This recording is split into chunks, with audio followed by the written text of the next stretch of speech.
بسم اللہ الرحمن الرحیم۔ عزیز ناظرین، السلام علیکم۔ میں شائستہ امتیاز حیدر ایک بار پھر سے لے کر حاضر ہوں اپنی ایک نئی کتاب تجلیات حکمت۔ تجلیات حکمت یعنی دانش مندی کے مظاہر ایک ایسی کتاب ہے جو اسلام کے چوتھے خلیفہ اور شیعہ مسلمانوں کے پہلے امام حضرت علی ابن ابی طالب علیہ السلام کے اقوال اور فرامین کی شرح یعنی کامنٹری پر مبنی ہے۔ اس کتاب کے مصنف ہیں سید اصغر ناظم زادہ قمی، جو اسلامی علوم کے ایک مانے ہوئے عالم اور محقق یعنی ریسرچر ہیں۔ کتاب کی تفصیلات آپ کو بتا دیں، یہ کتاب کل 584 صفحات پر مشتمل ہے اور اسے 12 بابوں یعنی چیپٹرز میں تقسیم کیا گیا ہے۔ ہر باب حکمت اور دانائی کے مختلف پہلوؤں پر روشنی ڈالتا ہے، مثلاً علم، ایمان، عدل و انصاف، صبر، سخاوت اور شجاعت وغیرہ وغیرہ۔ اس کتاب میں مولا علی علیہ السلام کے فصیح اور بلیغ الفاظ کے معنی اور ان کی گہرائی کو قرآن مجید، نبی اکرم صلی اللہ علیہ وآلہ وسلم کی احادیث اور اہل بیت کی روایت کی روشنی میں واضح کیا گیا ہے۔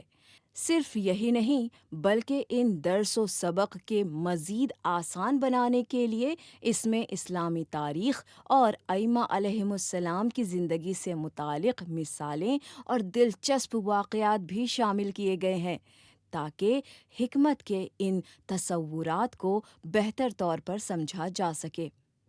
تو آئیے سامعین، ہم شروع کرتے ہیں اس کتاب کا پہلا باب، پہلا چیپٹر۔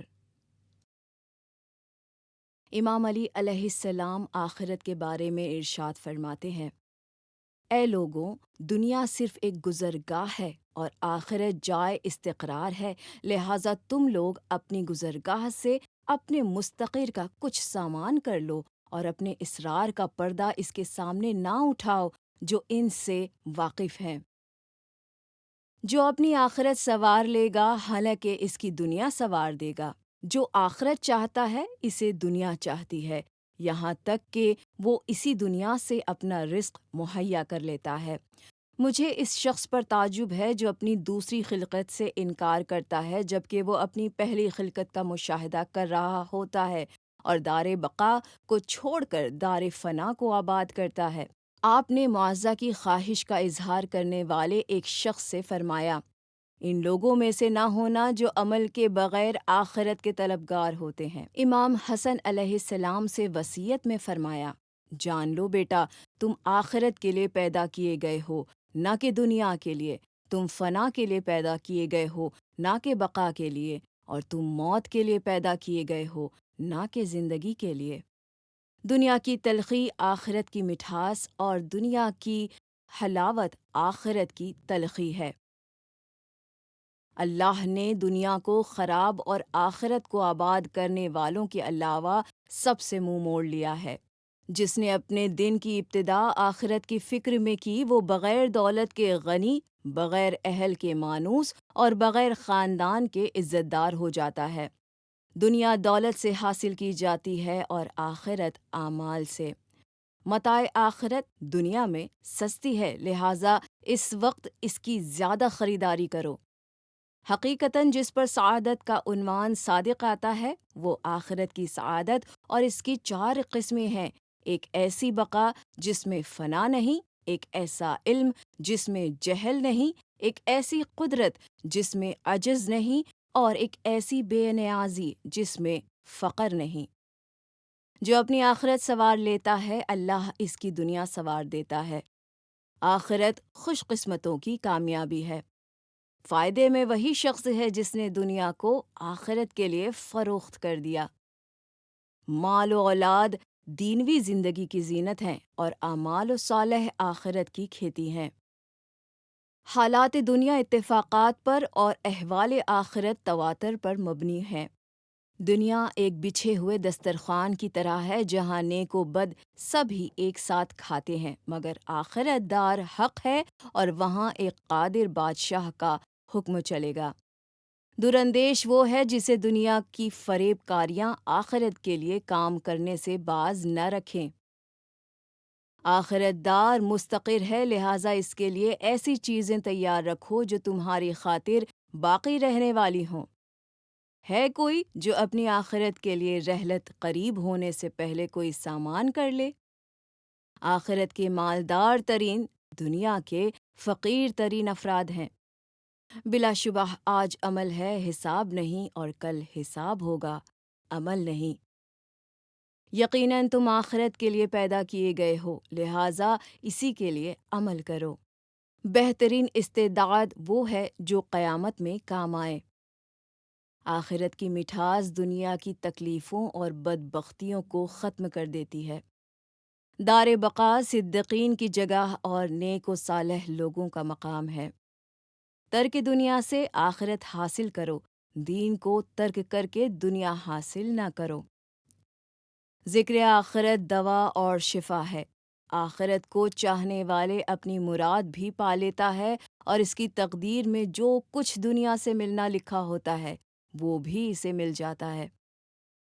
مقصد آخرت بقا ہے۔ آخرت کی ہر شے کا مشاہدہ اس کے سننے سے زیادہ عظیم ہے۔ دنیا کے لیے جسمانی قوتیں صرف کرو اور آخرت کا انتظام قلب و عمل سے کرو۔ جسے آخرت کا یقین ہوتا ہے وہ دنیا کی حرص میں مبتلا نہیں ہوتا۔ جو اپنی آخرت اپنی دنیا کے عوض خریدے، اسے دونوں میں نفع ہوگا۔ جس نے اپنی آخرت دنیا کے عوض فروخت کر دی، اسے دونوں میں نقصان ہوگا۔ جس نے اپنی آخرت سنوار لی اور وہ استحکام و پائیداری میں کامیاب ہو گیا۔ جو آخرت کی نعمتوں کی طرف راغب ہوا وہ تھوڑی سی دولت پر بھی قانع رہے گا۔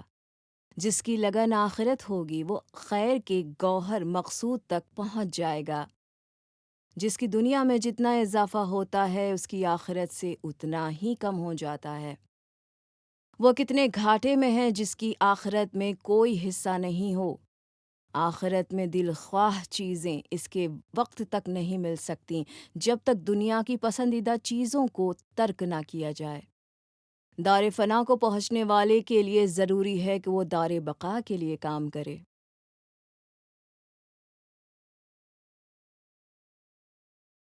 باب دوم، سعی و کوشش۔ امام علی علیہ السلام سعی و کوشش کے لیے فرماتے ہیں، اپنی کوشش بھر نصیحت کرنا اور اقامہ حق کے لیے تعاون کرنا بندوں پر اللہ کے حقوق ہیں۔ امام پر بس وہی واجب ہے جو اس کے رب کی طرف سے اس پر لازم کیا گیا ہے۔ الف، بہت زیادہ مواضع کرنا، بے، محنت اور لگن میں مستحقوں پر حدود قائم کرنا۔ آپ نے عثمان بن حنیف کو لکھا، باخبر ہو جاؤ بلا شبہ تمہارے امام نے اپنی دنیا میں سے محض ایک موٹے کھردرے کپڑے پر ہی اکتفا کیا اور اپنی غذا کے معاملے میں 2 روٹیوں پر قانع رہا۔ یقیناً تم ایسا نہیں کر سکتے، لہٰذا تمہیں چاہیے کہ تقویٰ و کاوش اور پاک دامنی التزام کے ذریعے میری مدد کرو۔ سب سے زیادہ محنتی اور جفاکش وہ ہے جو گناہوں کو ترک کر دے۔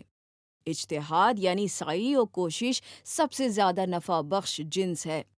عاقل اپنے عمل میں کوشاں رہتا ہے اور اپنی آرزوؤں کو کوتاہ کرتا ہے۔ جس نے اپنی سعی و کوشش کو کار فرما کیا، اس نے اپنی مراد پالی۔ اصلاح نفس کے لیے کوشاں رہو، کیونکہ اس سے معاملے میں صرف کوشش ہی تمہاری معاون ہو سکتی ہے۔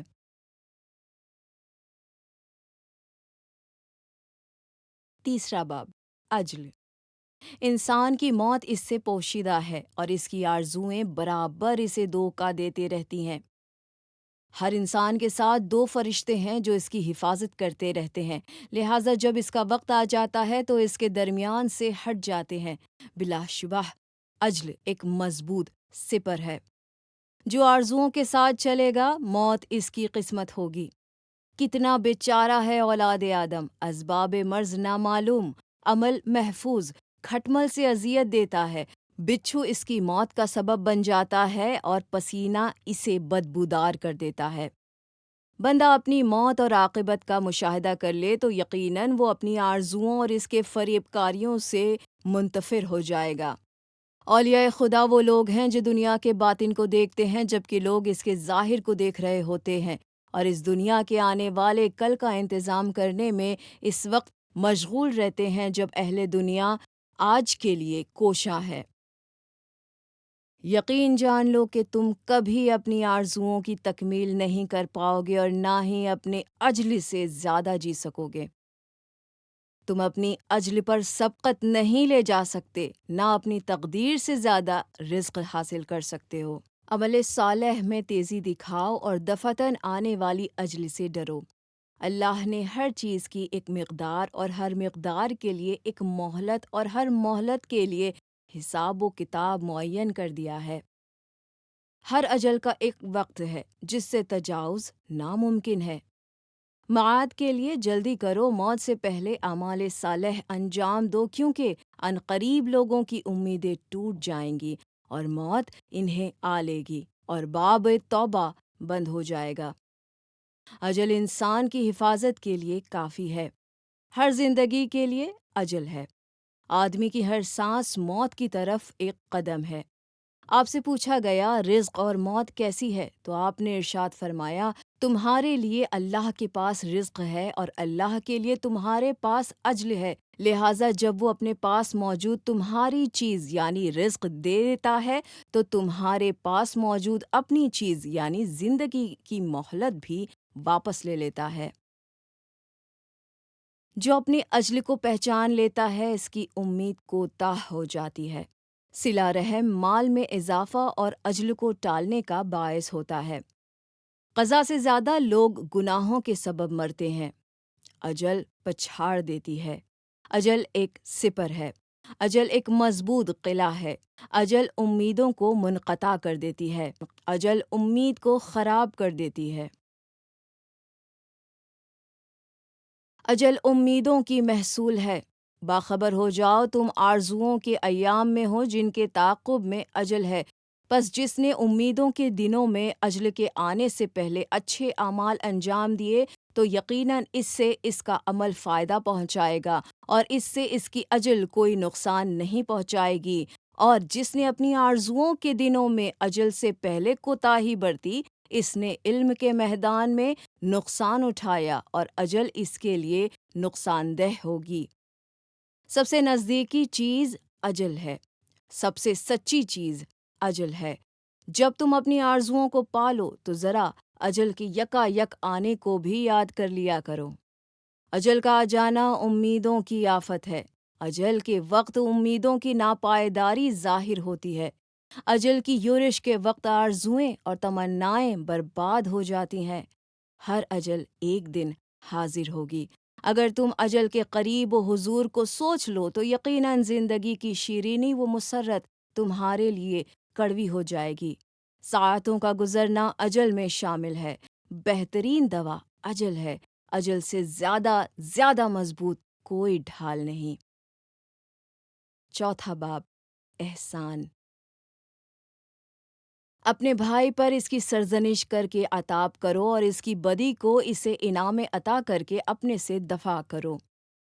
کتنے ایسے لوگ ہیں جو خدا کی طرف سے احسان کے ذریعے پستی کی طرف بڑھ جاتے ہیں اور اس کی برائیوں کو چھپانے سے دھوکہ کھا جاتے ہیں اور تعریف و تمجید سے فریب میں مبتلا ہو جاتے ہیں، حالانکہ اللہ مہلت دینے سے زیادہ سخت کوئی امتحان نہیں لیتا۔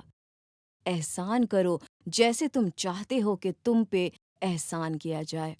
برائی پر نیکیوں سے زیادہ قوی نہ ہو۔ جس نے تمہارے ساتھ برائی کی ہو اس کے ساتھ احسان کر کے اس کا بدلہ دو۔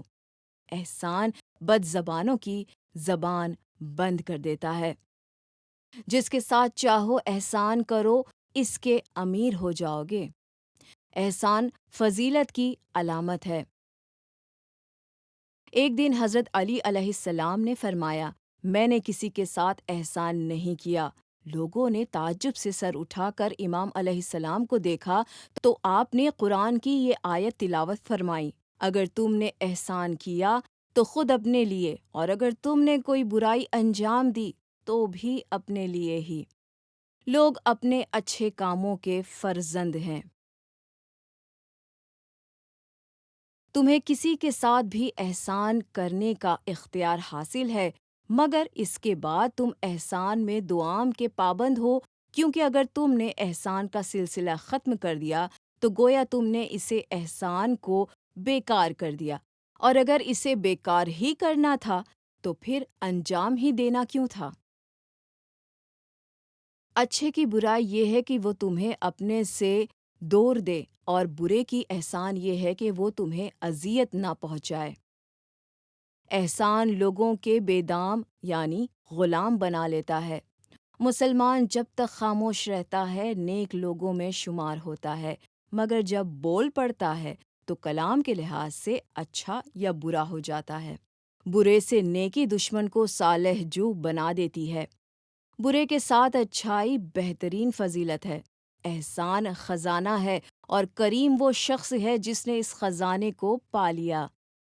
احسان نیکیوں میں سر فہرست ہے۔ احسان مال غنیمت ہے۔ احسان محبت ہے۔ احسان کرنے والا صاحب نصرت ہے۔ احسان کرنے والا زندہ رہتا ہے بھلے ہی اسے مردوں کے گھر یعنی قبرستان میں منتقل کر دیا گیا ہو۔ محسن وہی ہے جو تمام لوگوں پر احسان کرے۔ فضیلت احسان کے ساتھ ہے۔ سخی وہی ہے جو دولت احسان لٹائے۔ اچھائی کا بدلہ برائی سے دینا کفر ہے۔ پے در پے احسان کرنا جود کی انتہا ہے۔ جس نے تمہارے ساتھ برا سلوک کیا ہے اس کے ساتھ تم اچھائی کرو، اور جس نے تمہیں ستایا ہو اسے معاف کر دو۔ برے کے ساتھ اچھائی کرو، تم اس کے مالک بن جاؤ گے۔ احسان کرو، تم پر بھی احسان کیا جائے گا۔ جس نے تمہارے ساتھ برائی کی ہو اس کے ساتھ احسان کر کے اپنے اوپر اللہ کی نعمتوں کا بدلہ دو، یعنی شکر کرو۔ جس کے تم آقا ہو اس کے ساتھ اچھا سلوک کرو تو تمہارے آقا بھی تمہارے ساتھ اچھا برتاؤ کریں گے۔ نیکی کرو، نرم طبیعت ہو جاؤ گے۔ ایمان کا بہترین جز احسان ہے۔ احسان کی نیکیوں کو غنیمت جانو اور اپنے بھائیوں کے حقوق کی رعایت کرو۔ اگر تم نے احسان کیا تو خود اپنے کو عزت دار بنایا اور خود اپنے اوپر احسان کیا۔ احسان کا سب سے زیادہ حقدار وہ شخص ہے جس پر اللہ نے احسان کیا ہو اور اپنے دستائے قدرت کو اس کے لیے کھول دیا ہے۔ بلا شبہ مومن احسان کرنے والا ہوا کرتا ہے۔ احسان سے دلوں پر حکمرانی کرو۔ قدرت و وسطوت کی آفت احسان کی مخالفت ہے۔ احسان کا انکار محرومیت کا باعث ہو سکتا ہے۔ بہترین بندہ وہ ہے جو اچھائی کرے تو خوش ہو اور بدی کرے تو استغفار کرے۔ لوگوں کے احسان ساتھ ایمان کا سرمایہ ہے۔ اسلام کی زینت احسان کرنا ہے۔ بھائیوں کے ساتھ احسان کرتے رہو اور استغفار کے ذریعے گناہوں کو چھپا دو۔ احسان کی اچھائیاں انسان کی فضیلتوں کا حصہ ہیں۔ برے سلوک کی مخالفت اچھے برتاؤ سے کرو۔ نااہل کے ساتھ احسان کرنے والا احسان پر ظلم کرتا ہے۔ تم پر احسان لازم ہے کیونکہ یہ برترین سرمایہ ہے۔ انسان کی فضیلت احسان کرنا ہے۔ جو احسان کو روک لیتا ہے اس سے امکان احسان سلب ہو جاتا ہے۔ جس نے احسان چھپایا اس کی عاقبت محرومیت ہو گئی، اور جو اپنے موجودہ احسان کا سلسلہ ختم کر دیتا ہے تو اللہ بھی اس کے آئندہ امکانیت کو روک دیتا ہے۔ جس نے تمہارے احسان پر بھروسہ کیا اس نے تم پر تمہارے سلطان یعنی خدا کو شفیق بنا دیا۔ جس کا احسان زیادہ ہو جاتا ہے اس سے اس کے بھائی محبت کرنے لگتے ہیں۔ جس کا احسان بڑھ جاتا ہے اس کے خدمت گزار اور مددگار بہت ہو جاتے ہیں۔ احسان سے زیادہ گراں قدر کوئی دوسری فضیلت نہیں ہے۔ 5واں باب اخلاص۔ آغاز دین اللہ کی معرفت اور کمال معرفت اس کی تصدیق ہے، اور کمال تصدیق اس کی وحدانیت کا یقین ہے، اور کمال توحید اس کے لیے اخلاص ہے، اور اخلاص کی انتہا اللہ سے صفات کی نفی ہے۔ متقی نے اللہ کے لیے خلوص اختیار کیا تو اللہ نے بھی اسے اپنے لیے خالص کر دیا۔ جس کا ظاہر و باطن قول و فعل الگ الگ نہ ہو اس نے امانت ادا کر دی اور وہ عبادت میں با اخلاص رہا۔ آپ نے اپنے بیٹے امام حسن علیہ السلام سے ارشاد فرمایا، اپنے مسائل میں اللہ کے حضور کے با اخلاص ہو جاؤ، کیونکہ عطا و حرمان اسی کے ہاتھ میں ہے۔ اپنے ایک خط میں آپ نے مالک اشتر کو لکھا، من جملہ ان کاموں کے لیے جن کی انجام دہی کے لیے خلوص و اخلاص لازم ہے، ان واجبات و فرائض کو بجا لانا ہے جو مخصوص بذات خدا ہو۔ اخلاص تمام گناہوں سے اجتناب ہے۔ کیا میں تمہیں بہشت کے میووں کا پتہ دوں؟ وہ کلمہ لا الہ الا اللہ ہے، مگر بشرط اخلاص۔ زمین سے بلند ہونے والے سب سے جلیل القدر شہ اخلاص ہے۔ اخلاص کے ذریعے ہی گلو خلاصی ہوگی۔ اخلاص ایمان کی بلند ترین مقام ہے۔ اخلاص عبادت کی کسوٹی ہے۔ اخلاص یقین کا پھل ہے۔ اخلاص مقصود دین ہے۔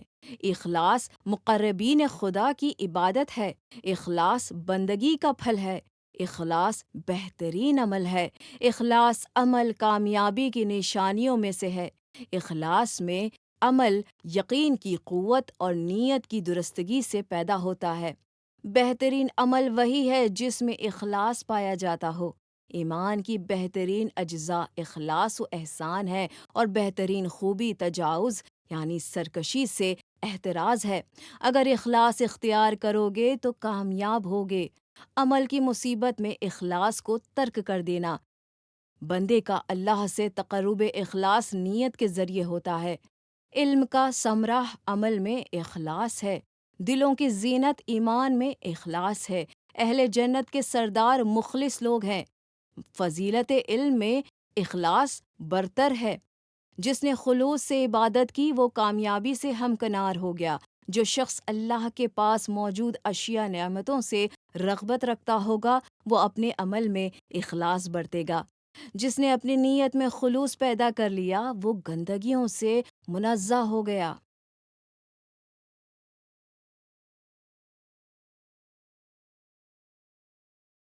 چھٹا باب، اخلاق۔ تقوی اخلاق کا بادشاہ ہے۔ اپنے اخلاقی عیوب کو اپنے حلم کے ذریعے چھپاؤ۔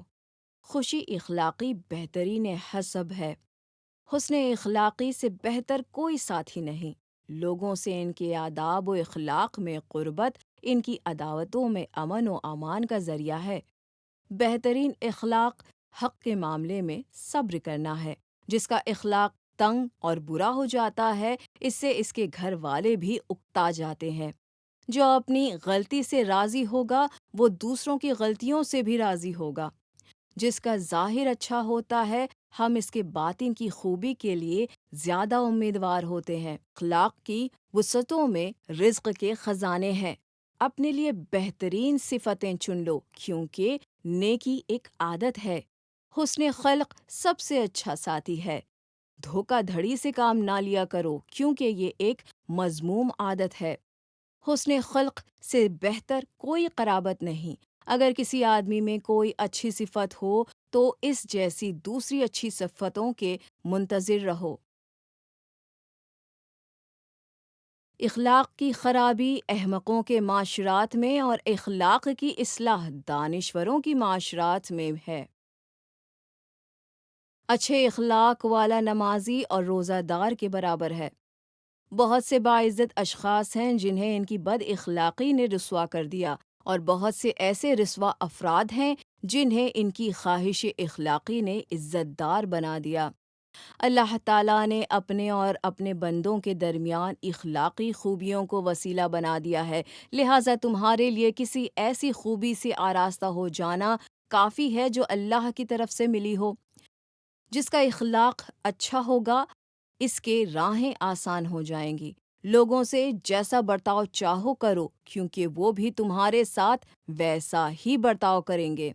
جس نے اپنے اخلاق کی اصلاح نہیں کی اس کی نصیحت لوگوں کو کوئی فائدہ نہیں پہنچا سکتی۔ عوام وہ آئینہ ہے جس میں انسان اپنے اخلاق کو دیکھتا ہے، کیونکہ وہ اپنی خوبیوں کو اپنے دوستوں کے ذریعے اور اپنی برائیوں کو اپنے دشمنوں کے ذریعے دیکھتا ہے۔ 10 خصلتیں اخلاقی خوبیوں میں شمار ہوتی ہیں: سخاوت و حیا، صدق اور امانت داری، تواضع وغیرت، شجاعت، بردباری، صبر و شکر۔ تمہاری بد اخلاقی دوسروں میں سرایت کر جاتی ہے، وہ تمہارے ساتھی کو تمہارے مقابلے میں اسی کی طرح عمل کے لیے اکساتی ہے۔ سفر اخلاق کی میزان ہے۔ مرد کریم کا بہترین اخلاق لوگوں کے عیوب کے متعلق اپنی معلومات سے تغافل کرنا ہے۔ کافر بد اخلاقی و بد اتوار ہوتا ہے، مومن خوش اخلاق اور سبک رفتار ہوتا ہے۔ برا اخلاق جہالت کا نتیجہ ہوتا ہے۔ بد اخلاق بہت زیادہ طیش میں رہتا ہے اور اس کے پاس راحت کا وجود نہیں ہوتا۔ بد اخلاق دو عذابوں میں سے ایک عذاب ہے۔ اچھا اخلاق عقل کا ثمرہ ہے۔ یقیناً تمہاری کرامت و سخاوت میں تمام لوگوں کا احاطہ نہیں کر سکتی، لہٰذا اسے اچھے اخلاق والوں کے لیے مخصوص کر دو۔ اچھا ہو جاتا ہے تو باتیں بھی لطیف ہو جاتی ہیں۔ خوش اخلاقی کے ذریعے رزق میں اضافہ ہوتا ہے۔ اچھا اخلاق کریم النسب ہونے کی دلیل ہے۔ اچھا اخلاق دین کا بہترین حصہ ہے۔ حسن اخلاق و روزی کو زیادہ کرتا ہے اور دوستوں میں باہمی میل ملاپ اور انس پیدا کر دیتا ہے۔ حسن اخلاق اور زیور صدق سے آرائش ایمان کا سرمایہ ہے۔ بد اخلاقی نازیبا ہے اور محسن کے ساتھ برائی مذموم ہے۔ بد اخلاقی نفس کی متوحش اور انس کو ختم کر دیتی ہے۔ ہر مرض کا علاج ہے سوائے بد اخلاقی کے۔ بد اخلاق کے پاس کسی طرح کی مسرت آفرینی نہیں ہو سکتی۔ خوش خلقی سے زیادہ پرمسرت زندگی نہیں ہے۔ جس کا اخلاق اچھا ہو جاتا ہے، اس کی بات چیت کا انداز اور لوگوں سے میل جول اچھا ہو جاتا ہے۔ بد اخلاق خود ہی کو اذیت میں مبتلا کرتا ہے۔ جس کا اخلاق خراب ہو گیا، اس کا رزق بھی تنگ ہو گیا۔ بہترین خصلت خوش خلقی کے ساتھ ہے۔ دلکش اخلاق والا بہترین ایمان والا ہے۔ 7واں باب اخوت۔ اخوت کے لیے امام علی علیہ السلام ارشاد فرماتے ہیں: نظام مروت بہترین بھائی چارگی ہے اور نظام دین اچھا یقین ہوتا ہے۔ جس کی اذیت رسائی سے تم محفوظ ہو، اس سے برادری اور دوستی کے مشتاق رہو۔ بدترین بھائی وہ ہے جس کے لیے زحمت اٹھانا پڑے۔ ضعیف ترین شخص وہ ہے جو کہ بھائی بنانے میں قادر نہ ہو، اور اس سے زیادہ کمزور وہ ہے جو کامیاب ہونے کے بعد کسی بھائی کو کھو دے۔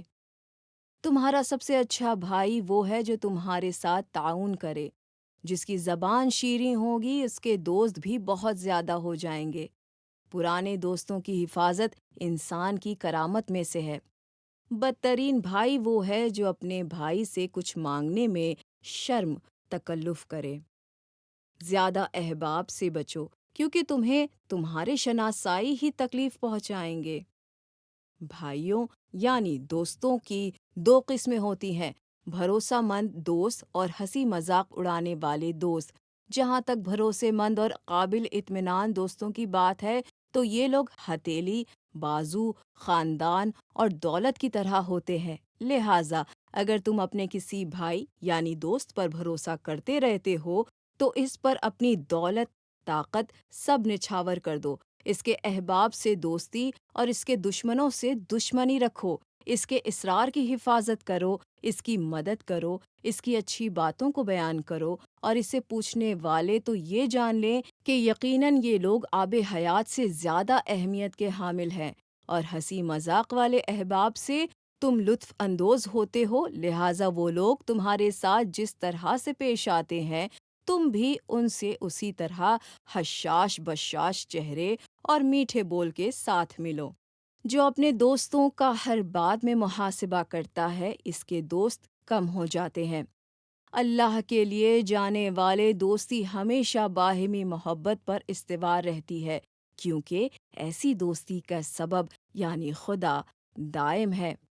سچے دوست خوشیوں میں زینت اور پریشانیوں میں سہارا ہوتے ہیں۔ بہترین بھائی وہ ہے جو سب سے زیادہ نصیحت کرے اور بدترین بھائی وہ ہے جو سب سے زیادہ دھوکہ دے۔ بہترین بھائی وہ ہے جسے کھو دینے کے بعد جینے کی آرزو نہ رہے۔ بہترین بھائی وہ ہے جو نصیحت کرنے میں تکلف نہ کرے۔ بدترین بھائی وہ ہے جو خود بھی نیکیوں سے دور رہے اور تمہیں بھی نیکیوں سے دور رکھے۔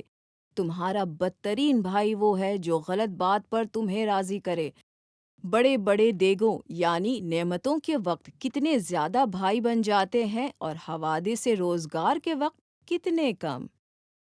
8واں باب ادب۔ اے لوگوں، اپنے نفس کو مؤدب کرنے کی ذمہ داری سنبھال لو اور اسے بری عادتیں اپنانے سے روک دو۔ تمہارے لیے بطور ادب یہی کافی ہے کہ تم ان اشیاء سے اجتناب جو تمہیں دوسروں میں اچھی نہ لگیں۔ آداب پالش کیے ہوئے زیور ہیں یا نئے کیے ہوئے۔ ادب جیسی کوئی میراث نہیں۔ عقل مند ادب کے ذریعے سدھر جاتا ہے اور چوپائے صرف مار ہی سے سیدھے ہوتے ہیں۔ باپ پر بیٹے کا یہ حق ہے کہ وہ اس کا اچھا نام رکھے، اس کی اچھی تربیت کرے اور اسے قرآن کی تعلیم دے۔ دور اندیشی چالاکی ہے اور ادب ریاست۔ اپنے دل کو ادب کے ذریعے پاک کرو جس طرح آگ لکڑی کے ذریعے پاک کی جاتی ہے۔ شرف و بزرگی عقل و ادب سے ہے، حسب نسب سے نہیں۔ ادب بہترین میراث ہے۔ بہترین نسب والا وہ ہے جو بہت مؤدب ہو۔ ادب عقل کا چہرہ ہے، لہٰذا جیسے چاہو اپنی عقل کو بہتر بناؤ۔ بے ادبی کے ساتھ کوئی شرف نہیں۔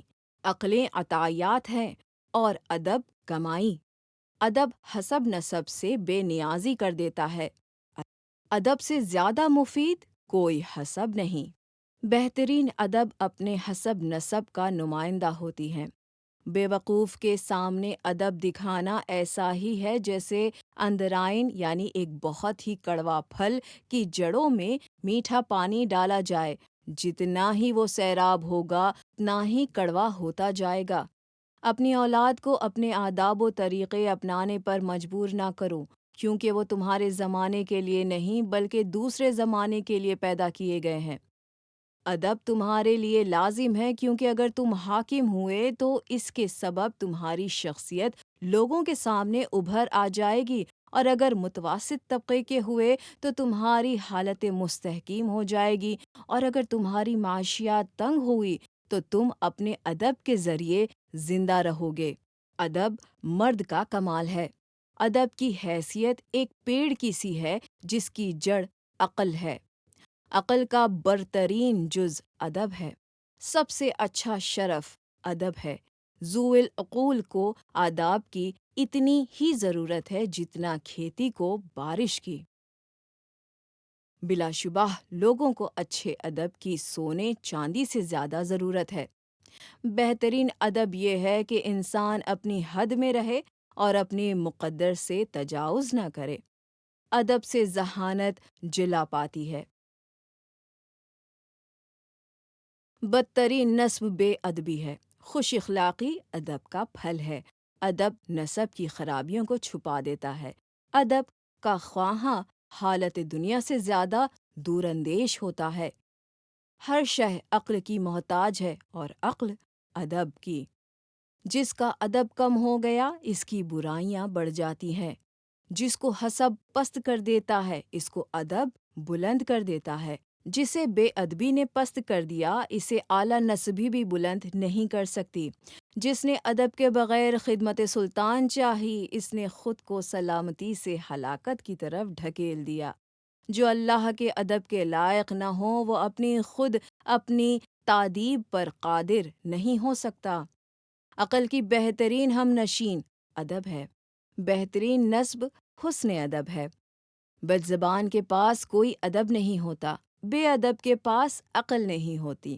ادب سے خالی اور لہو لعاب میں ڈوبا شخص سرداری نہیں کر سکتا۔ 9واں باب قرابت۔ مودت مفید قرابت ہے۔ جود و کرم رحم سے زیادہ مہربان ہے۔ جسے قریب ترین افراد چھوڑ دیتے ہیں اس سے دور کے لوگ مل جاتے ہیں۔ باپ کی محبت بیٹوں کے درمیان قرابت کا سبب ہے، اور قرابت کو مودت کی ضرورت، مودت کو قرابت کی ضرورت سے زیادہ ہے۔ بلا شبہ محمد صلی اللہ علیہ وآلہ وسلم کا دوست وہی ہے جو خدا کا اطاعت گزار ہو، بھلے ہی اس کی آپ سے دوری کی نسبت ہو، اور بلا شبہ محمد صلی اللہ علیہ وآلہ وسلم کا دشمن وہ ہے جو اللہ کی نافرمانی کرے، بھلے ہی وہ آپ کے قرابت داروں میں سے کیوں نہ ہو۔ قریبی لوگوں پر حدود جاری کرو، نتیجتاً دور کے لوگ خود ہی اس سے اجتناب کریں گے۔ رشتہ داروں کو ایک دوسرے سے ملاقات کرنا چاہیے، لیکن ایک دوسرے کا پڑوسی نہیں ہونا چاہیے۔ اپنے نہایت قریبی رشتہ داروں ارحام سے تعلق بنائے رکھو، بھلے ہی وہ لوگ تم سے دوری اختیار کریں۔ مالدار دولت کے ذریعے قرابت داری کا لحاظ اور مہمان نوازی کرے، اس دولت کے ذریعے پریشان حال افراد اور قیدیوں کو آزاد کرائے، بس جو ان خصلتوں کا مالک ہوگا وہ دنیا اور آخرت میں عزت دار ہو جائے گا۔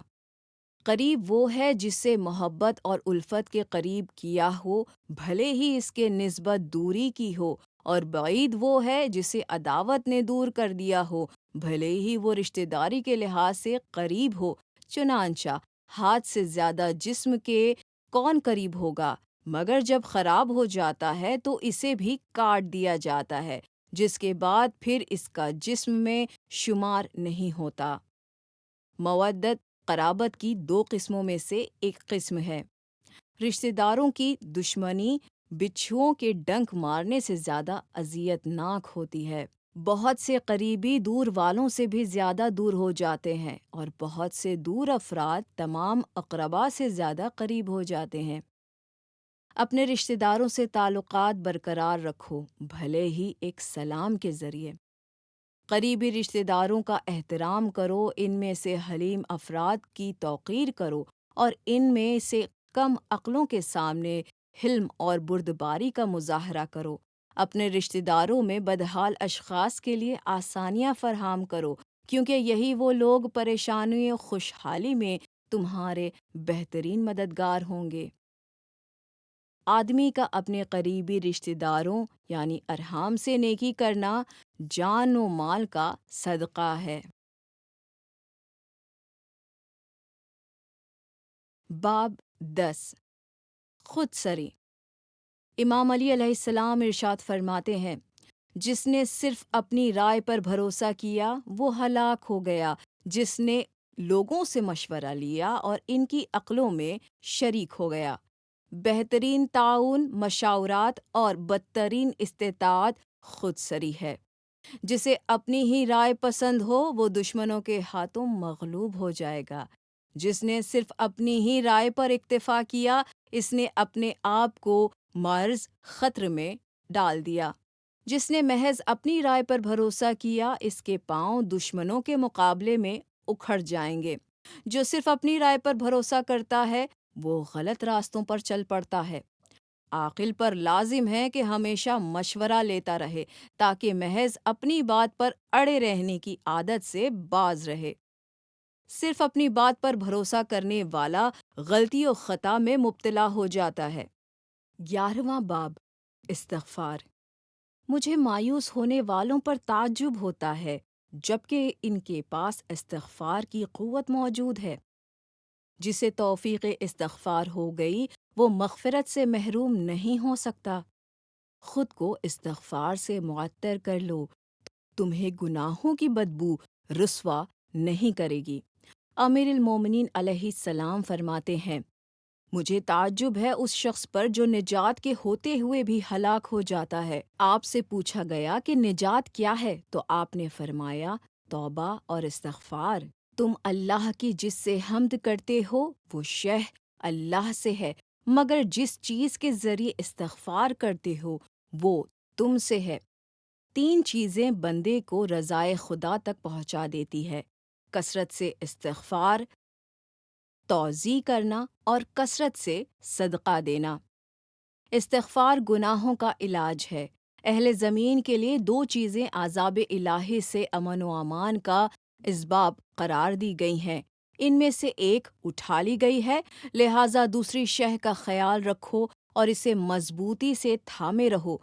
وہ سبب امن ہے جسے اٹھا لیا گیا ہے، رسول اللہ صلی اللہ علیہ وآلہ وسلم ہیں، مگر دوسری شہ جو ابھی بھی باقی ہے وہ استغفار ہے۔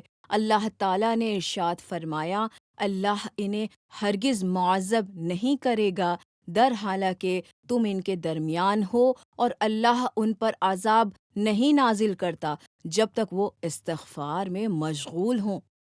آپ نے اپنے سامنے استغفر اللہ کہنے والے ایک آدمی سے فرمایا، تیری ماں تیرے سوگ میں بیٹھے، کیا تجھے معلوم ہے کہ استغفار کسے کہتے ہیں؟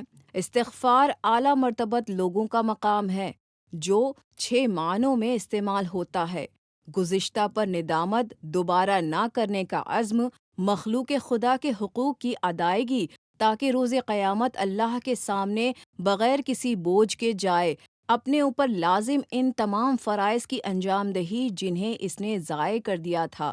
حرام کی کمائی سے جتنا گوشت چڑھ چکا ہے اسے اس کے غموں کے ذریعے گلا ڈالو جہاں تک کہ جلد ہڈیوں سے چپک جائے، اور پھر اس پر دوسرا گوشت چڑھ جائے۔ جسم کی اطاعت کی تکلیف سے آشنا کرو، جس طرح تم نے اسے مصیبت کی شیرینی کا عادی بنا دیا ہے۔ اس کے بعد کہو استغفر اللہ۔ استغفار گناہوں کو مٹا دیتا ہے۔ جب تم پر زیادتی کی جائے تو درگزر کرو۔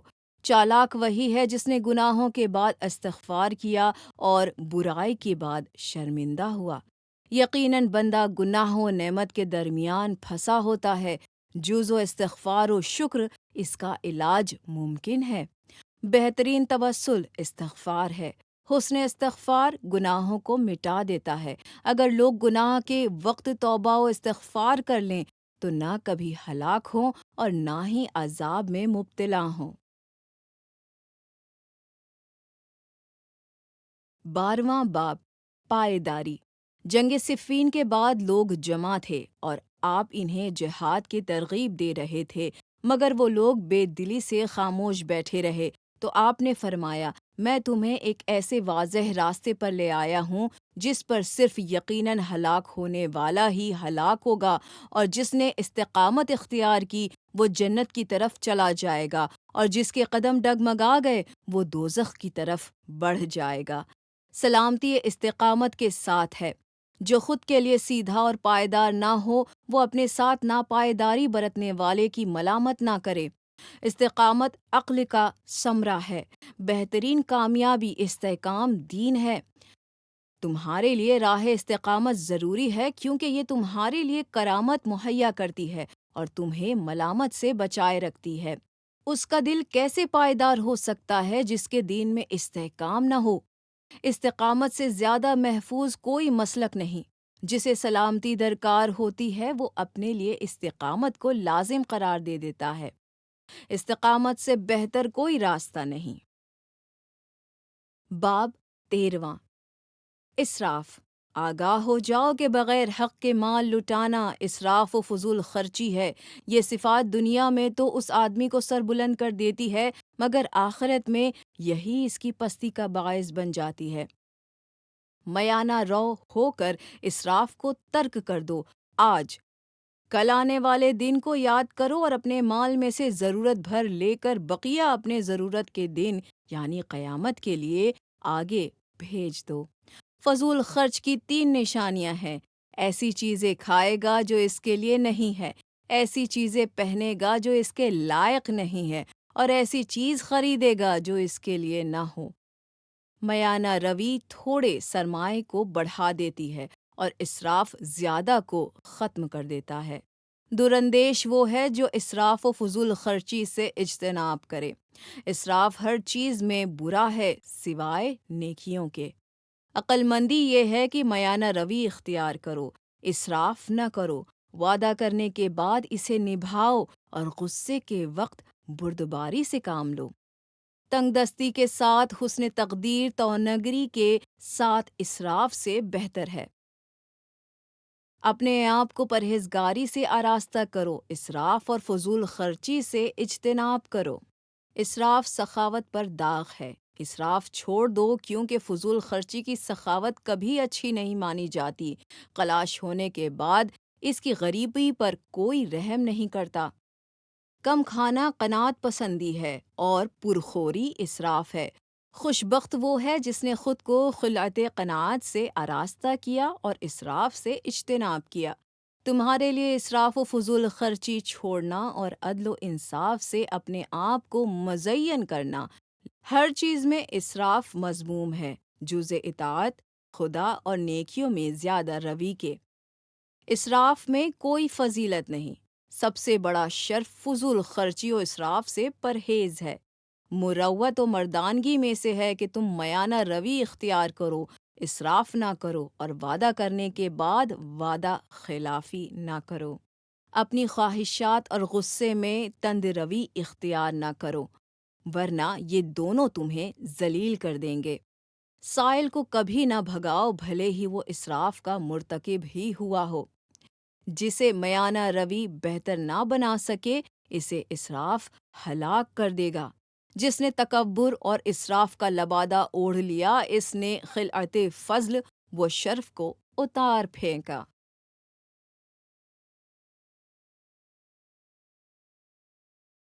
14واں باب اسلام۔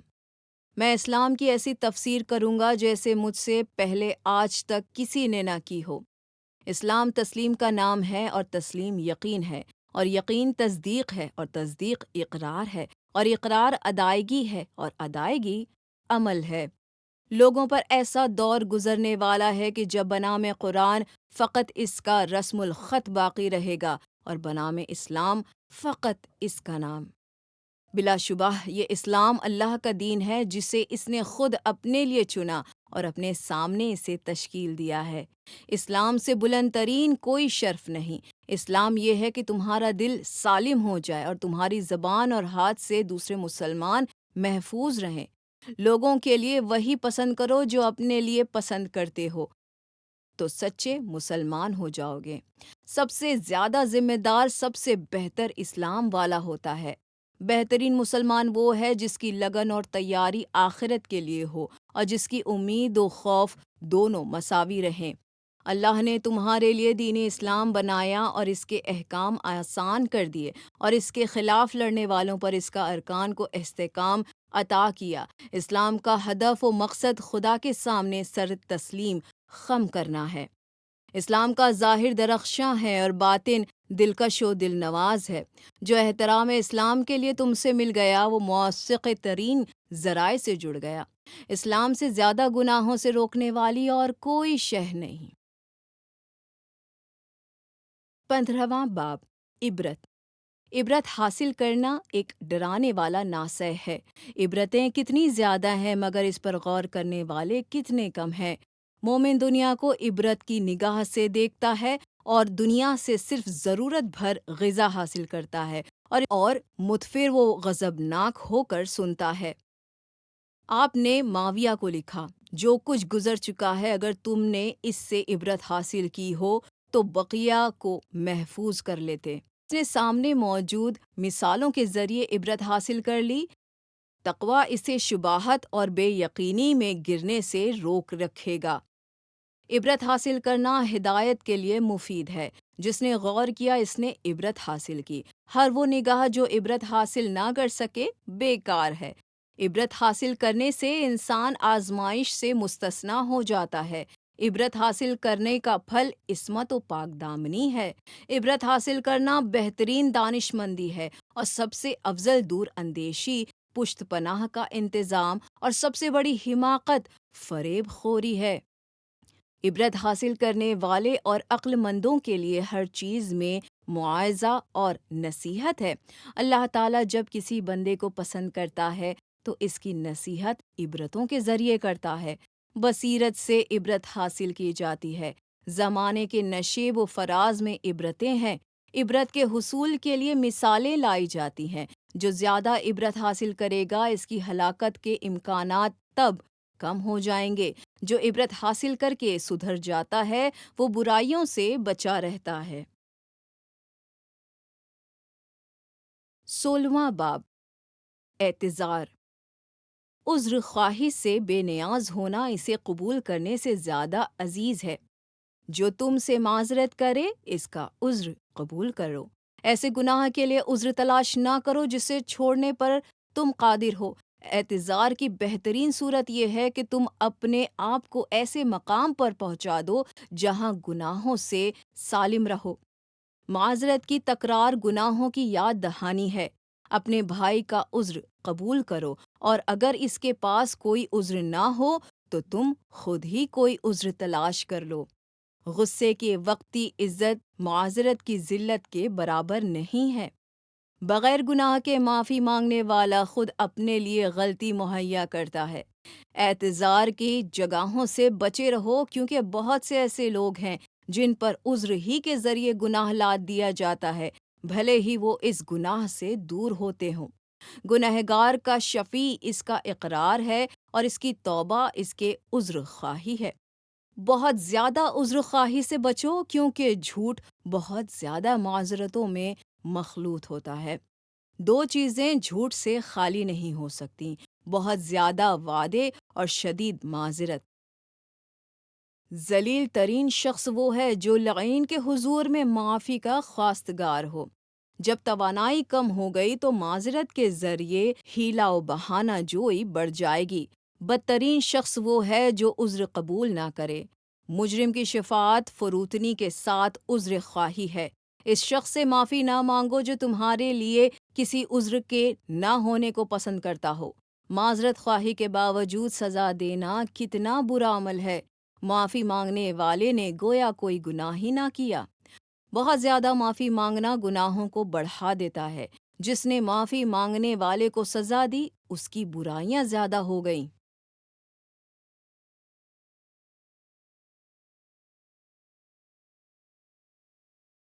اگلا باب میانہ روی۔ میانہ روی اختیار کرنے والا کبھی تنگ دست نہیں ہوتا۔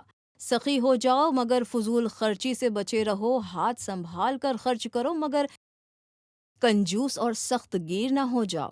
میانہ روی تھوڑے سرمائے کو زیادہ کر دیتی ہے اور زیادہ مال کو بھی ختم کر دیتی ہے۔ میانہ روی ہوتے ہوئے کوئی ہلاکت نہیں۔ جس نے میانہ روی کا ساتھ اختیار کیا تو دولت اور امارات ہمیشہ اس کے ساتھ رہے گی، اور میانہ روی اس کے غربت کو ختم کر دے گی۔ مروت کا تقاضا ہے کہ تم اپنی میانہ روی اختیار کرتے ہوئے اسراف سے بچو، اور وعدہ کرنے کے بعد اس سے نہ پھرو۔ امیری و غریبی کے دوران جس نے میانہ روی اختیار کی، وہ زمانے کے حادثات کے لیے پہلے سے ہی آمادہ ہو جاتا ہے۔ جو میانہ روی نہ سنوار پائے اسے اسراف ہلاک کر دے گا۔ جس نے میانہ روی اختیار کی، اس کا خرچ ہلکا ہو جاتا ہے۔ میانہ روی میں کوئی گھاٹا نہیں۔ اعتدال سے زیادہ جو کچھ بھی ہو وہ اسراف ہے۔ اعتدال پسند شخص کا بطور سخاوت کچھ نہ دینا فضول خرچ کے عطیوں میں سے بہتر ہے۔ اگلا باب پرخوری۔ رسول اللہ صلی اللہ علیہ وآلہ وسلم زمین پر بیٹھ کر کھاتے تھے، غلاموں کی طرح بیٹھا کرتے تھے، اپنی جوتی و کپڑے خود اپنے ہاتھوں سے سل لیا کرتے تھے، اور سواری کی ننگی پیٹھ پر بیٹھتے تھے۔ خوشخبری ہے اس کے لیے جو اپنے گھر میں رہے، اپنی غذا کھائے اور اپنے پروردگار کی عبادت میں مشغول رہے۔ یہ سخت مشکل کاموں میں سے ہے کہ انسان ایسی چیزوں کا ذخیرہ کرے جسے کھا نہ سکے، اور ایسی عمارتیں تعمیر کرے جس میں رہ نہ سکے، اور اس کے بعد اللہ کی طرف اس حالت میں چل نکلے کہ نہ اس کے ہمراہ اس کی دولت ہو اور نہ ہی اس کی عمارتیں۔ ہر گھونٹ اور ہر نعمت کے ساتھ اچھائی ہے۔ انسان اگر بہت زیادہ پیٹ بھر کے کھائے گا تو اسے پرخوری مار ڈالے گی۔ اپنی غذا کم کرو، امراض خود بخود کم ہو جائیں گے، اور باتیں کم کرو تو ملامت سے بچے رہو گے۔ کم کھانا جسم کو امراض سے محفوظ رکھتا ہے۔ کم کھانا عفاف کی نشانی ہے، اور زیادہ کھانا اسراف کی علامت ہے۔ جس کی غذا کم ہوگی اس کی اذیتیں بھی کم ہو جائیں گی۔ ہمیشہ پیٹ بھر کھانا مختلف تکلیفوں کا باعث ہوتا ہے۔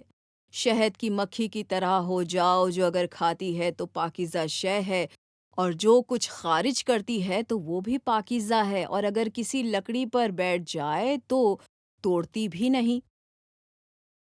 زیادہ کھانا پرخوری کی شدید آرزوؤں کی وجہ سے ہوتا ہے، اور زیادہ کھانے کی آرزو بدترین عیوب میں شمار ہوتی ہے۔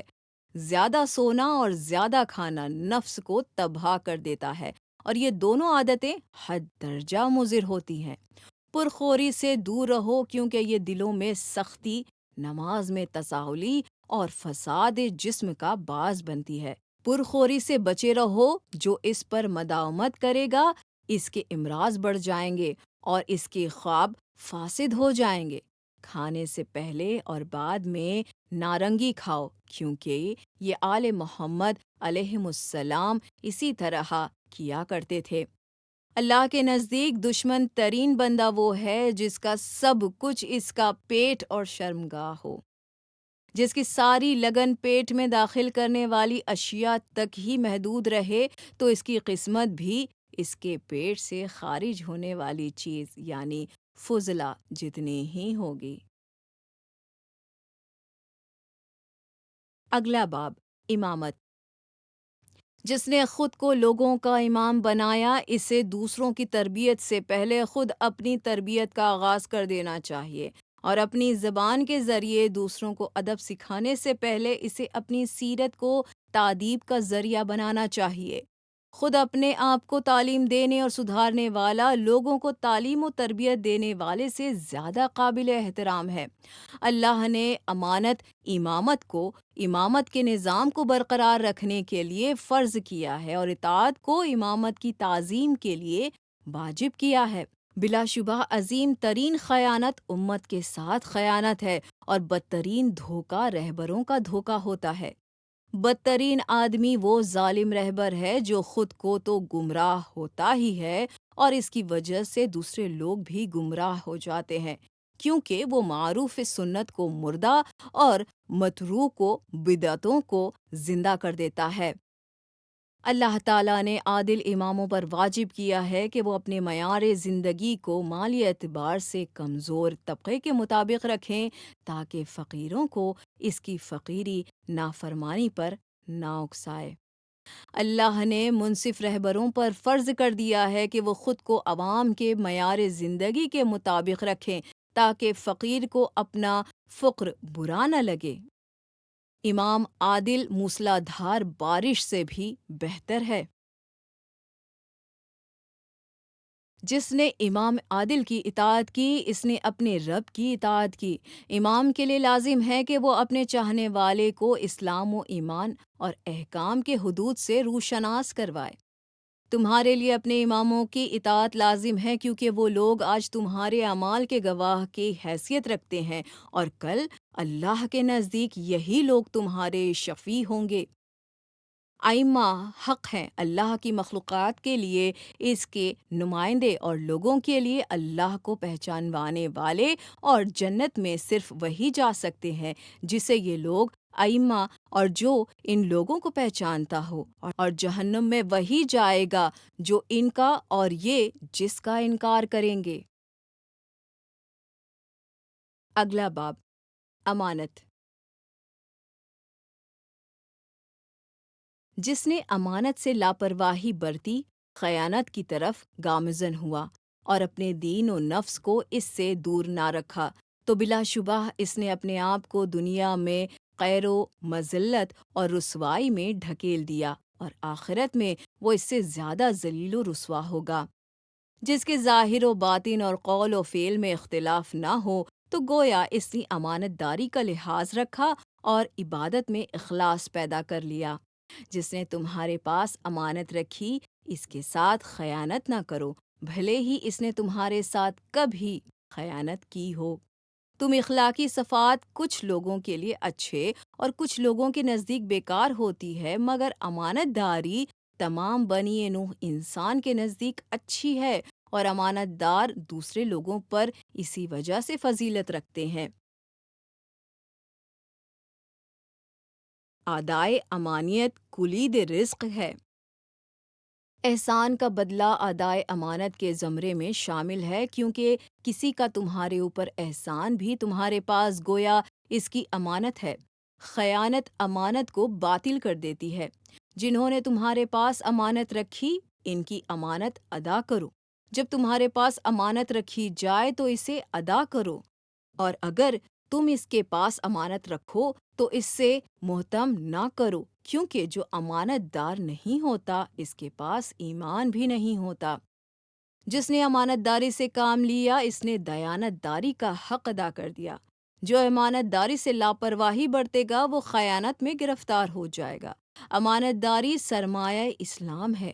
جب اللہ کے نزدیک کوئی بندہ محبوب ہو جاتا ہے تو اللہ اس کے دل کو امانت کی طرف راغب کر دیتا ہے۔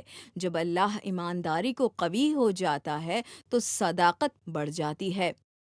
جب امانت داری قوی ہو جاتی ہے تو صداقت بڑھ جاتی ہے۔ امانت اس کی مراعات کرنے والے کے لیے کامیابی ہے۔ امانت تحفظ ہے۔ امانت ایمان اور خندہ پیشانی احسان ہے۔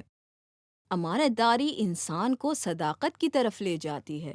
اگلا باب، نہی عن المنکر۔ تمام نیک اعمال اور یہاں تک کہ اللہ کی راہ میں جہاد کرنے کی حیثیت امر بالمعروف و نہی عن المنکر کے سامنے متلاطم سمندر کے سامنے ایک قطرے کی طرح ہے۔ اللہ تعالیٰ نے امر بالمعروف کو عوام کی مصلحت کے لیے واجب قرار دیا ہے اور نہی عن المنکر کو احمقوں کی روک تھام کے لیے۔ جس نے دل کے ذریعے اچھائی کو نہ پہچانا اور برائی سے نفرت نہ کیا تو اسے اس طرح الٹ دیا جائے گا، اس کی بلندیاں بستی اور اس کی پستیاں بلندیوں میں تبدیل ہوتی جائیں گی، یعنی وہ نیک وہ بد کا فرق نہیں سمجھ پائے گا۔ جس نے امر بالمعروف کیا اس نے مومنین کی کمر مضبوط کر دی، اور جس نے نہی عن المنکر انجام دیا تو اس نے منافقوں اور کافروں کے ناک رگڑنے پر مجبور کر دیا، ذلیل و رسوا کر دیا۔ اے مومنو، جس نے کوئی برا انجام کام دیا ہو اور بری بات کی طرف لوگوں کو بلاتے دیکھ کر دل سے اس امر کو برا جانا تو وہ اس کام سے بچا رہے گا، اور جس نے زبان سے اسے برا کہا تو وہ ماجور ہوگا، اور جس نے اس بات کی مخالفت میں کلمہ خدا کی بلندی اور ظالموں کی پستی کے لیے تلوار اٹھا لی تو ایسا شخص ہدایت کے راستے پر گامزن ہو گیا، راہ حق پر جم گیا اور اس کے قلب کو نور یقین منور کر دے گا۔ بلا شبہ امر بالمعروف اور نہی عن المنکر اللہ تعالیٰ کی صفتوں میں سے ہیں۔ یہ دونوں صفتیں کسی کو اجل سے قریب نہیں کر سکتی اور نہ ہی رزق میں کمی کا باعث بن سکتی ہیں۔ اللہ تعالیٰ نے ان لوگوں پر لعنت کی ہے جو اچھائیوں کا حکم تو دیتے ہیں مگر خود انہیں چھوڑے ہوئے ہوتے ہیں، اور اسی طرح برائیوں سے لوگوں کو تو منع کرتے ہیں مگر خود انہیں انجام دیتے ہیں۔ لوگوں کو اچھائی کا حکم دو، تم اہل خیر میں شمار کیے جاؤ گے، اور برائی سے نفرت کا اظہار اپنے ہاتھ اور زبان سے کرو، اور اپنی کوشش بھر برائی انجام دینے والے سے علیحدگی اختیار کرو۔ امر بالمعروف خلق خدا کا بہترین عمل ہے۔ اچھائیوں سے خود کو آراستہ کر لو اور دوسروں کو بھی اس کا حکم دو، اس طرح برائیوں سے خود بھی دور رہو گے اور دوسروں کو بھی روک لو گے۔ اچھائیوں کا حکم دینے والے اور اس پر عمل کرنے والے بن جاؤ، اور ان لوگوں کی طرح نہ بنو جو اچھائی کا حکم دیتے ہیں مگر خود ان اچھائیوں سے تہی دامن رہتے ہیں۔ ایسے لوگ اپنے گناہوں میں گرفتار اور اپنے پروردگار کے غضب کا نشانہ بنتے رہتے ہیں۔ نیکی کا حکم دینے والے اور برائی پر ٹوکنے والے اعمال خیر پر عمل پیرا اور برائی سے منع کرنے والے ہو جاؤ۔ استحکام شریعت امر بالمعروف اور نہی عن المنکر اور اقامہ حدود میں مضمر ہے۔ اگلا باب، امید آرزو۔ اے لوگو، میں تمہارے لیے دو چیزوں سے سب سے زیادہ ڈراتا ہوں، خواہشات کی پیروی اور طولانی آرزوئیں، کیونکہ خواہشات کی پیروی حق سے دور کر دیتی ہے اور طولانی آرزوئیں آخرت کو فراموش کر دیتی ہیں۔ جس کی تمنائیں زیادہ ہوں گی اس کا عمل خراب ہو جائے گا۔ ان لوگوں میں سے نہ ہو جانا جو آخرت کی کامیابی کی امید بغیر عمل کے خیر کرتے ہیں اور طولانی امیدوں کے ذریعے توبہ کر کے خواہاں ہوتے ہیں اور یوں تو دنیا میں زاہدوں کی سی باتیں کرتے ہیں مگر کام دنیا پرستوں سا کرتے ہیں۔ جس نے بھی اپنی آرزوؤں کو بے لگام چھوڑ دیا وہ انہی کی وجہ سے اپنی موت سے ہمکنار ہو جائے گا۔ جس کے دل میں حب دنیا آ گئی اس کا دل دنیا کی 3 چیزوں کا خاگر ہو جائے گا۔ ایسا غم جو ہمیشہ باقی رہے گا، کبھی نہ ختم ہونے والا لالچ، اور ایسی آرزوئیں جو کبھی نہ پوری ہو سکیں گی۔ یقیناً یہ جان لو کہ تم کبھی بھی اپنی تمام تمناؤں کو پوری نہیں کر پاؤ گے اور نہ ہی اپنی اجل سے تجاوز کر سکو گے۔ جان لو کہ بلا شبہ آرزوئیں عقل کو غلطی اور حافظے کو نسیان سے دوچار کر دیتی ہیں، لہٰذا امیدوں کو جھٹلاؤ کیونکہ یہ دھوکہ ہیں اور ان کی تمنائیں فریب خوردہ ہوتی ہیں۔ تم سے پہلے والے صرف اپنی لمبی آرزوؤں اور اجل کے پوشیدہ ہونے کی وجہ سے ہلاک ہوئے، یہاں تک کہ ان کے پاس وہ وعدہ ہوا کہ شہ آ پہنچی اور عذر کو ٹھکرا دیتی ہے اور توبہ کے وقت کو ختم کر دیتی ہے اور اپنے ساتھ کھڑا کرنے والی مصیبت اور غم و غصہ لیے ہوتی ہے۔ اے لوگو، زہد، آرزوؤں کی کمی، نعمتوں پر شکر گزاری اور حرام چیزوں سے پرہیز ہے۔ قیامت کی طرف مبادرت کرو اور میدان عمل میں اپنی موت پر سبقت لے جاؤ، کیونکہ عنقریب لوگوں کی امیدیں منقطع ہو جائیں گی، موت انہیں آ لے گی اور باب توبہ ان کے لیے مسدود ہو جائیں گے۔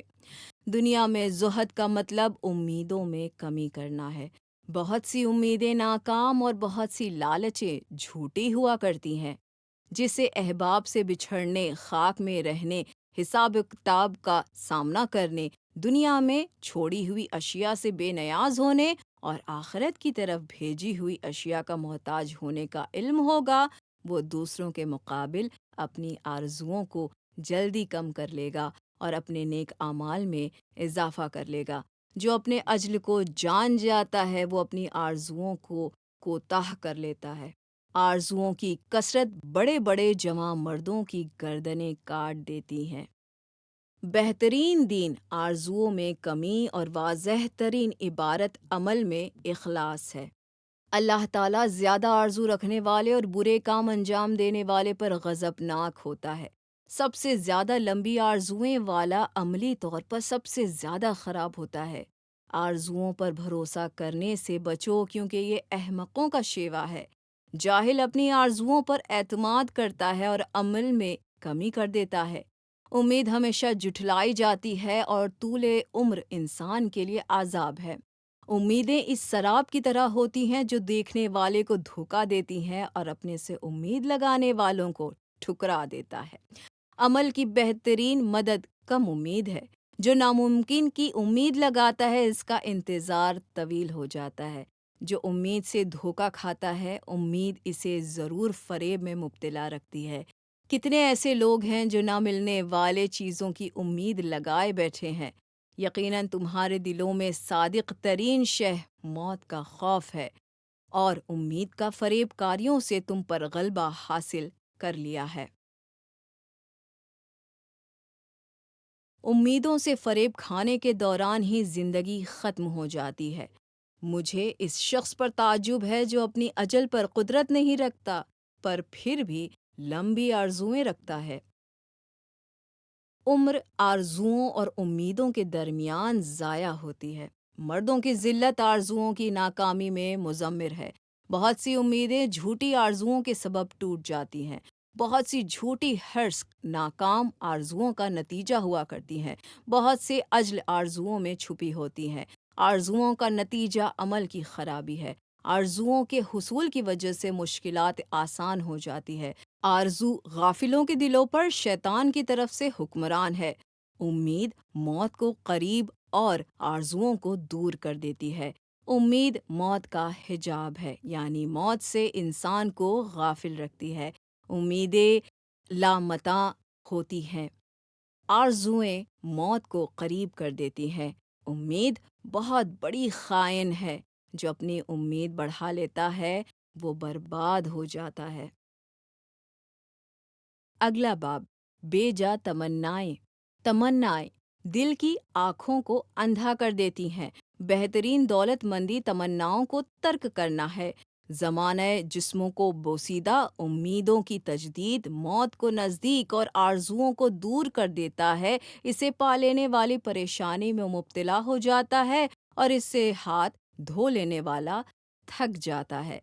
خداوند عالم اس شخص پر رحم کرے جو کوئی اچھائی کا حکم سن کر غور کرتا ہے اور سمجھتا ہے، ہدایت کی طرف بلاوے کے وقت اس سے قریب ہو جاتا ہے اور اپنی تمناؤں کو جھٹلاتے ہوئے صبر کی نجات کی سواری قرار دیتا ہے۔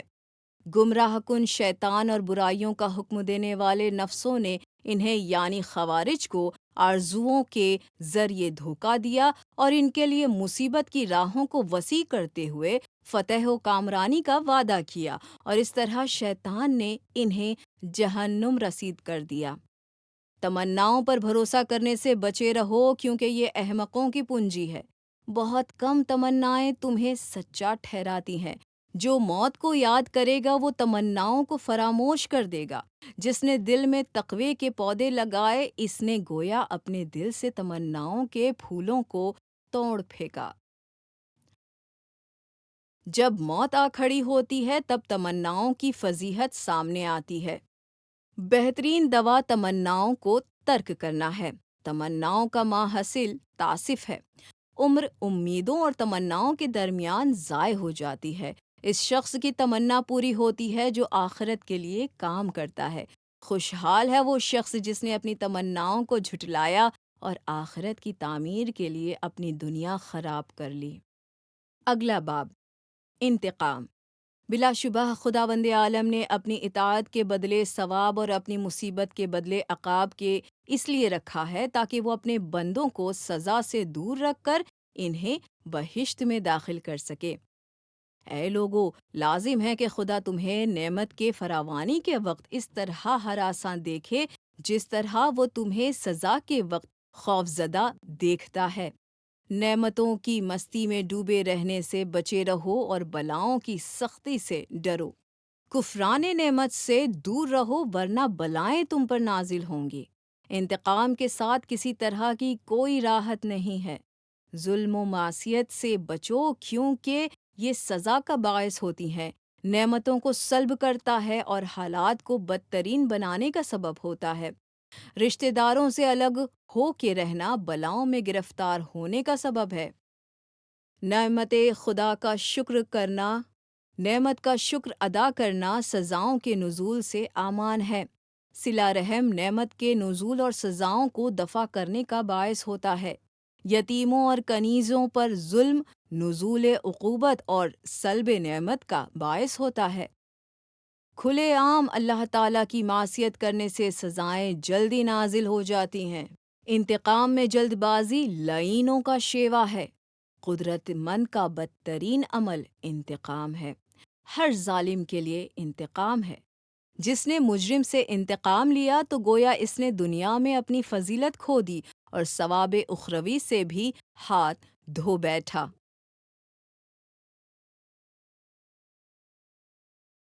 اگلا باب، انصاف۔ حضرت علی علیہ السلام سے پوچھا گیا کہ شریف کون ہے؟ آپ نے فرمایا، جو کمزور کے ساتھ انصاف کرے۔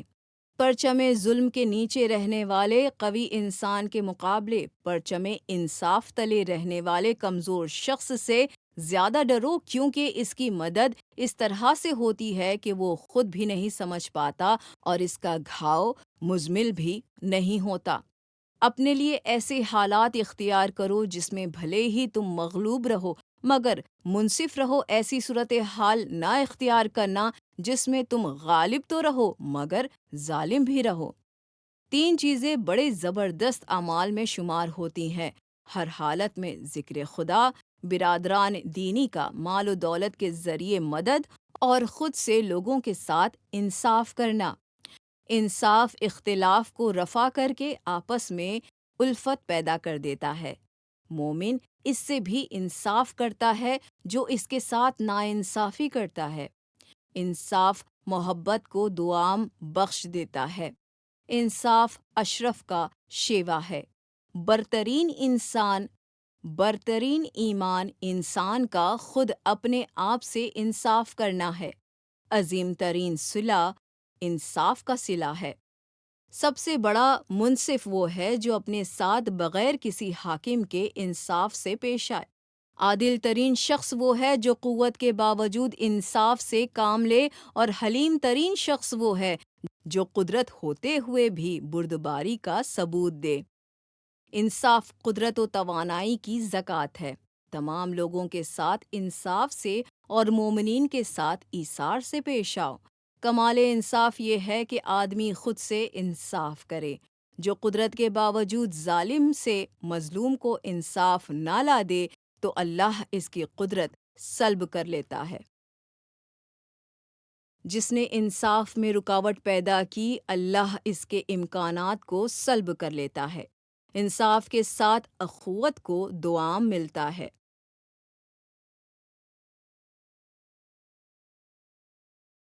اگلا باب، اہل بیت۔ اپنے نبی صلی اللہ علیہ وآلہ وسلم کے اہل بیت کو مد نظر رکھتے ہوئے انہی کے سمت کے پابند ہو جاؤ، ان کے آثار کا اتباع کرو، کیونکہ یہ لوگ کبھی تمہیں ہدایت کی راہ سے دور نہیں کریں گے اور نہ ہی کبھی ضلالت و گمراہی کی طرف لوٹائیں گے۔ اگر کبھی یہ خاموش رہیں تو تم بھی چپ کے رہو، اور اگر یہ اٹھ کھڑے ہوں تو تم بھی اٹھ کھڑے ہو۔ کبھی ان سے آگے نہ بڑھو، ورنہ گمراہ ہو جاؤ گے، اور نہ ہی ان کے پیچھے رہ جاؤ، ورنہ ہلاک ہو جاؤ گے۔ ان کی شان میں قرآن کی آیت کریمہ ہے، یہ لوگ رحمان کے خزانے ہیں، اور اگر بولتے ہیں تو سچ، اور اگر یہ خاموش رہتے ہیں تو کوئی ان سے آگے بڑھنے کا حق نہیں رکھتا۔ ہم خدا کی نشانیاں، رسول اللہ صلی اللہ علیہ وآلہ وسلم کے سچے ساتھی، ان کے علوم کے خزانے دار اور علم لدنی کے دروازے ہیں، اور گھر میں صرف دروازے کے ذریعے آیا جاتا ہے، لہٰذا جو بھی گھر میں دروازوں کے علاوہ کہیں اور سے داخل ہوگا وہ چور کہا جائے گا۔ آل محمد علیہم السلام کی اس امت میں کوئی برابری نہیں کر سکتا، اور ان کے ٹکڑوں پر پلنے والے کبھی ان کے برابر نہیں ہو سکتے۔ یہ دین کا اساس اور یقین کا ستون ہے۔ غلو کرنے والا ان کی طرف پلٹے گا، اور پیچھے رہ جانے والا بھی آخر کار انہی سے ملحق ہوگا۔ حق ولایت و حکومت کی خصوصیت، رسول اللہ صلی اللہ علیہ وآلہ وسلم کی جانشینی اور وراثت، سب کچھ انہی کا ہے۔ اب جا کر حق صاحب حق کی طرف پلٹا ہے اور اپنی حقیقی جگہ منتقل ہوا ہے۔ وہی لوگ اہل بیت علیہم السلام اس کے یعنی خدا کے اسرار کے آمین ہیں، اس کے دستورات کے لیے جائے پناہ اور اس کے علم کے ظروف ہیں، اس کی کتابوں کی پناہ گاہ اور اس کے دین کے کوہائے استوار ہیں۔ ان کے ذریعے اس دین کی کمر کا خم درست ہو اور اس کے احکام و فرائض کی لرزہ براندمی ختم ہوتی ہے۔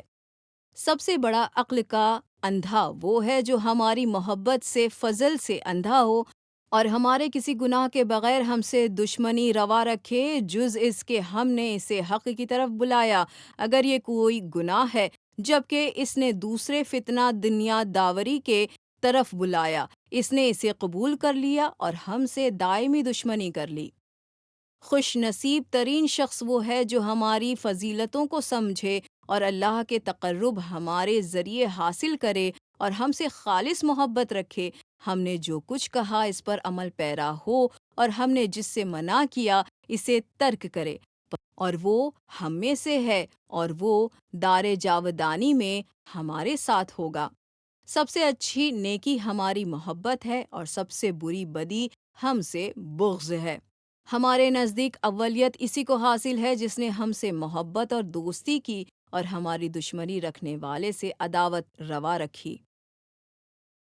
بلا شبہ اللہ تعالیٰ نے زمین کو چھانا، تب جا کر ہمیں چنا اور ہمارے لیے کچھ چاہنے والوں یعنی شیعوں کو منتخب کیا جو ہماری نصرت کریں، ہماری خوشی میں خوش رہیں اور ہمارے غم میں ملول ہوں، ہمارے لیے اپنی جان و مال لٹا دیتے ہوں۔ بس یہی لوگ ہم میں سے ہیں، ان کا راستہ ہماری طرف ہے اور یہ لوگ جنت میں ہمارے ساتھ رہیں گے۔ بلا شبہ ہمارے امور بڑے ہی مشکل ہیں، ان کا تحمل صرف وہی لوگ کر سکتے ہیں جن کے دلوں کو خداوند عالم نے ایمان کے واسطے امتحان میں مبتلا کیا ہو اور ہماری باتیں صرف امانت دار سینوں اور پروقار فکروں کے مالک ہی سمجھ سکتے ہیں۔ آگاہ ہو جاؤ کہ اہل بیت حلم و بردباری کے دروازے ہیں، اندھیروں کے لیے اجالے اور امتوں کے لیے روشنی ہے۔ میں اور میرے اہل بیت زمین والوں کے لیے عذاب سے نجات ہیں، جیسے نجوم آسمان والوں کے امان کا سبب ہوتے ہیں۔ ہمارے ہی ذریعے تمہیں اندھیروں میں ہدایت اور بلندیاں نصیب ہوئی ہیں، اور ہماری ہی مدد سے تمہارے شب دار کی سحر نمودار ہوئی ہے۔ ہماری روش میانہ روی اور ہماری سنت ہدایت ہے۔ تمہارے لیے آل نبی علیہم السلام کی محبت لازم ہے، کیونکہ یہ تمہارے اوپر خدا کا حق ہے، اور اللہ کے اوپر تمہارا حق ہونے کا موجب بھی یہ ہے کہ تم نے قول خدا قُل لا اسألکم علیہ اجرا الا المودۃ فی القربی پر غور نہیں کیا۔ جو ہماری محبت کی کشتی کے علاوہ کسی اور کشتی میں سوار ہوا وہ غرق ہو جائے گا۔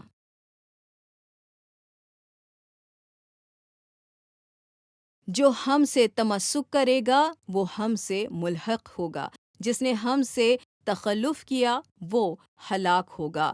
لوگوں پر ہمارا حق اطاعت و ولایت ہے، اور اس کے صلے میں لوگوں کے لیے اللہ کی طرف سے بہترین جزا ہے۔ جس نے ہم اہل بیت علیہم السلام کی محبت اختیار کی وہ بلاؤں کے لیے چمڑے کا لباس پہن لے۔ ہم حق کی طرف بلانے والے تمام خلق کے امام اور صدقی کی زبان ہیں۔ جس نے ہماری اطاعت کی وہ آخرت کی کامیابی کا مالک ہو گیا، اور جس نے ہماری نافرمانی کی وہ ہلاک ہو گیا۔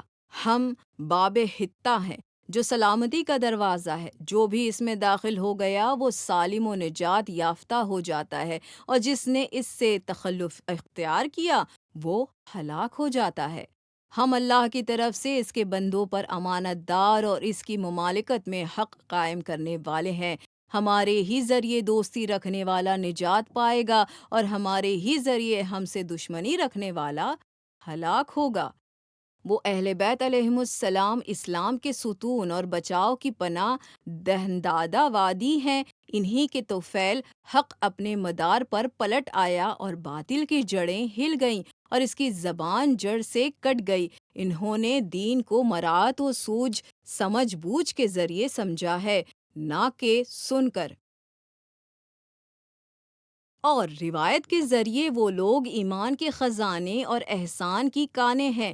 جب فیصلہ کرتے ہیں تو عدل سے کام لیتے ہیں، اور اگر استدلال کرتے ہیں تو مخالف پر غالب آ جاتے ہیں۔ اگلا باب، ایمان اور مومن۔ آپ سے ایمان کے بارے میں سوال کیا گیا تو آپ نے جواب دیا، ایمان دل سے معرفت، زبان سے اقرار اور اعضاء و جوارح سے عمل کرنا ہے۔ کسی بندے کا ایمان اس وقت تک سچا اور کامل نہیں ہے جب تک اسے خود اپنے پاس موجود اشیاء کے مقابل اللہ کے پاس موجود اشیاء پر زیادہ بھروسہ نہ ہو۔ اللہ نے ایمان کو شرک سے پاکیزگی کے لیے واجب کیا ہے۔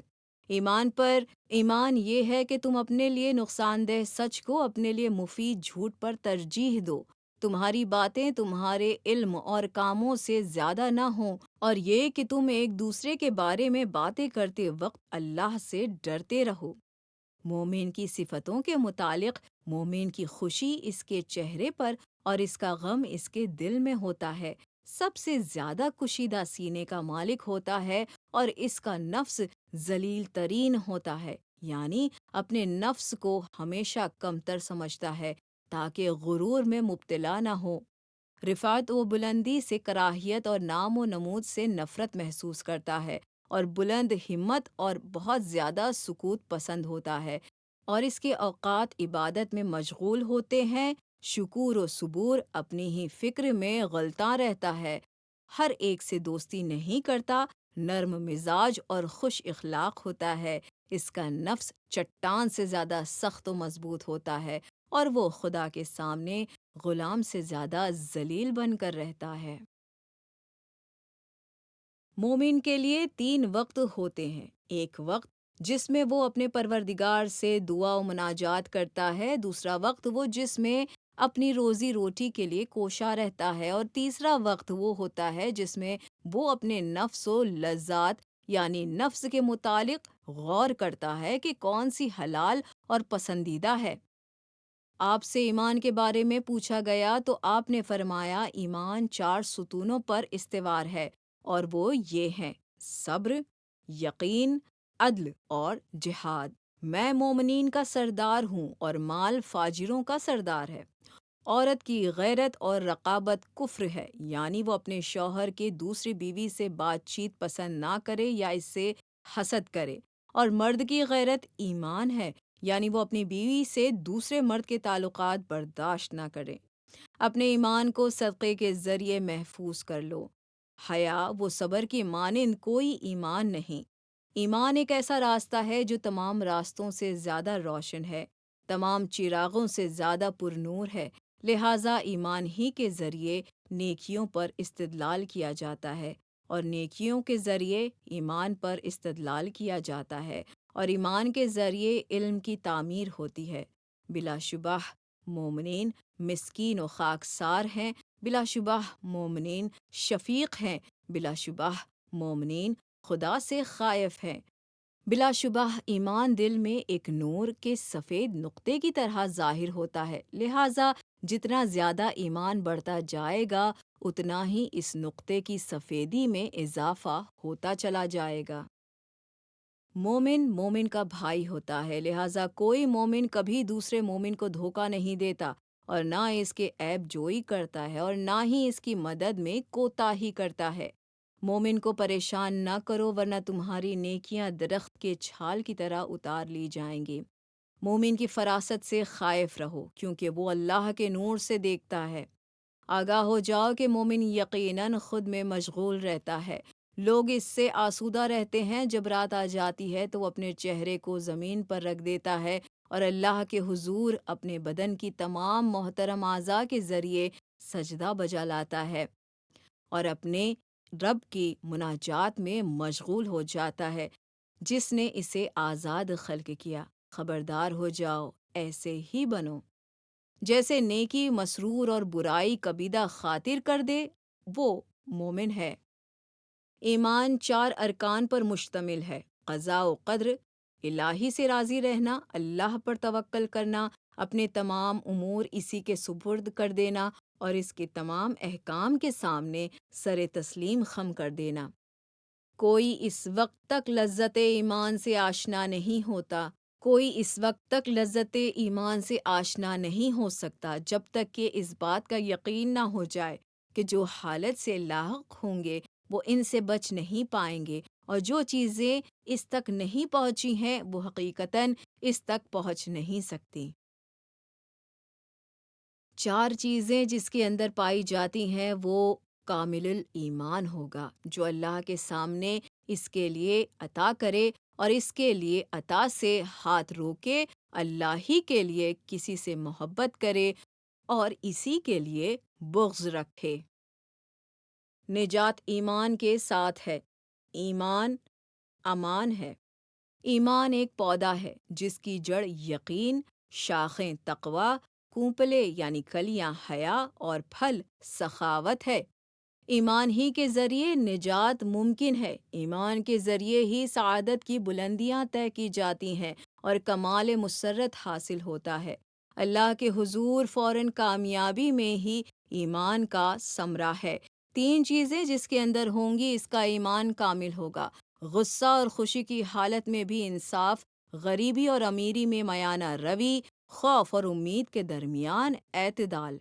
3 چیزیں ایمان کے خزانے میں سے ہیں: مصیبت کو چھپانا، صدقہ دینا اور اپنی بیماری کو پوشیدہ رکھنا۔ ایمان کی زینت طہارت باطنی اور ظاہر میں نیک اعمال بجا لانا ہے۔ مومن کا شرف اس کا ایمان اور اس کی عزت اطاعت خدا ہے۔ سچا ایمان اور احسان کی خوبیاں بہترین ذخیروں میں سے ہیں۔ جس کا ایمان سچا ہے وہی نجات یافتہ ہے، اور جس کا اسلام اچھا ہوگا وہ ہدایت یافتہ ہوگا۔ نجات میں صرف وہی کامیاب ہو سکتا ہے جو شرائط ایمان پر عمل پیرا ہوگا۔ کسی دین کے ایمان پر احکام الہی کو دل سے تسلیم کرنے اور اللہ کی اطاعت اپنے اوپر لازم کر لینے سے استدلال کیا جا سکتا ہے، گواہی دی جا سکتی ہے۔ ایمان و عمل جڑواں بھائی ہیں اور کبھی نہ چھوٹنے والے دوست ہیں۔ خداوند عالم ان میں سے کسی ایک کو بغیر اس کے ساتھی کے قبول نہیں کرے گا۔ مومن زریق اور عقل مند ہوتا ہے۔ مومن بہت عمل کرنے والا اور کم لغزشوں والا ہوتا ہے۔ دنیا مومن کا قید خانہ ہے، موت اس کا تحفہ اور جنت اس کی پناہ گاہ ہے۔ مومن کی 3 نشانیاں ہوتی ہیں۔ صداقت، مومن کے لیے دنیا تربیت گاہ ہوتی ہے اور اس کی لگن عمل، موت اس کا تحفہ اور جنت اس کا انعام ہوتی ہے۔ مومن جب دیکھتا اور غور کرتا ہے تو عبرت حاصل کرتا ہے، اور جب ساکت ہوتا ہے تو غور و فکر کرتا ہے، اور جب بولتا ہے تو ذکر الہی کرتا ہے، جب اسے عطا کیا جاتا ہے تو شاکر ہوتا ہے، اور جب وہ کسی پریشانی میں مبتلا ہوتا ہے تو صبر کرتا ہے۔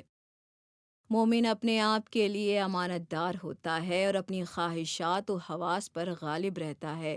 مومن کی روش، اس کا زہد اور اس کی سوچ، اس کی دیانت داری اور اس کی عزت، اس کی قناعت ہوتی ہے۔ اس کی کوشش آخرت کے لیے ہوتی ہے، نیکیاں بکثرت ہوتی ہیں، اس کے درجات اعلیٰ ہوتے ہیں اور وہ خود اپنی نجات اور بچاؤ کا مشاہدہ کر چکا ہوتا ہے۔ ایمان کے اعتبار سے سب سے افضل وہی مومن ہے جس کا لینا اور دینا، غضب و رضا، سب کچھ اللہ کے لیے ہو۔ مومن شادمانی کے عالم میں شاکر اور بلاؤں میں صابر اور آسائش کے وقت خدا سے ڈرنے والا ہوتا ہے۔ مومن وہ ہے جس کا ذریعہ معاش حلال اور پاکیزہ ہو، اچھا اخلاق اور باطن صحیح ہو، اپنے مال کا فاضل حصہ انفاق کرے اور اپنے کلام میں فاضل باتوں سے پرہیز کرے، لوگ اس کے شر سے بچے رہیں، اور وہ لوگوں میں اپنے آپ سے سب سے زیادہ انصاف کرنے والا ہو۔ اگلا باب، باطل۔ کسی قوم کے عمل سے راضی رہنے والا انہی لوگوں کے ساتھ اس کام میں شریک و شمار ہوگا، اور ہر باطل کام میں شریک ہونے والے کے لیے 2 گناہ ہے۔ ایک گناہ تو اس کام کے کرنا، اور دوسرا گناہ اس عمل سے راضی رہنا۔ باخبر ہو جاؤ کہ جسے حق نے کھا لیا وہ جنت کی طرف جائے گا، اور جو باطل کا لقمہ بنا وہ جہنم کی طرف بڑھ جائے گا۔ جان لو بلا شبہ حق و باطل کے درمیان صرف 4 انگل کا فرق ہے۔ آپ سے اس قول کے مطلب پوچھا گیا تو آپ نے اپنی انگلیوں کو اکٹھا کیا اور انہیں اپنے آنکھ اور کان کے درمیان رکھ کر فرمایا، باطل یہ ہے کہ تم کہو میں نے سنا، اور حق یہ ہے کہ تم کہو میں نے دیکھا۔ حق نجات دیتا ہے اور باطل برباد ہلاک کر دیتا ہے۔ آپ سے پوچھا گیا کہ عاقل کون ہے؟ آپ نے فرمایا، جو باطل کو ٹھکرا دے۔ لوگوں کی رضامندی حاصل کرنا ایک لا حاصل مقصد ہے، لہٰذا تم اپنی کوشش بھر نیک کام کرتے رہو اور اس شخص کے غصے کی پرواہ نہ کرو جسے باطل ہی خوش کر سکتا ہے۔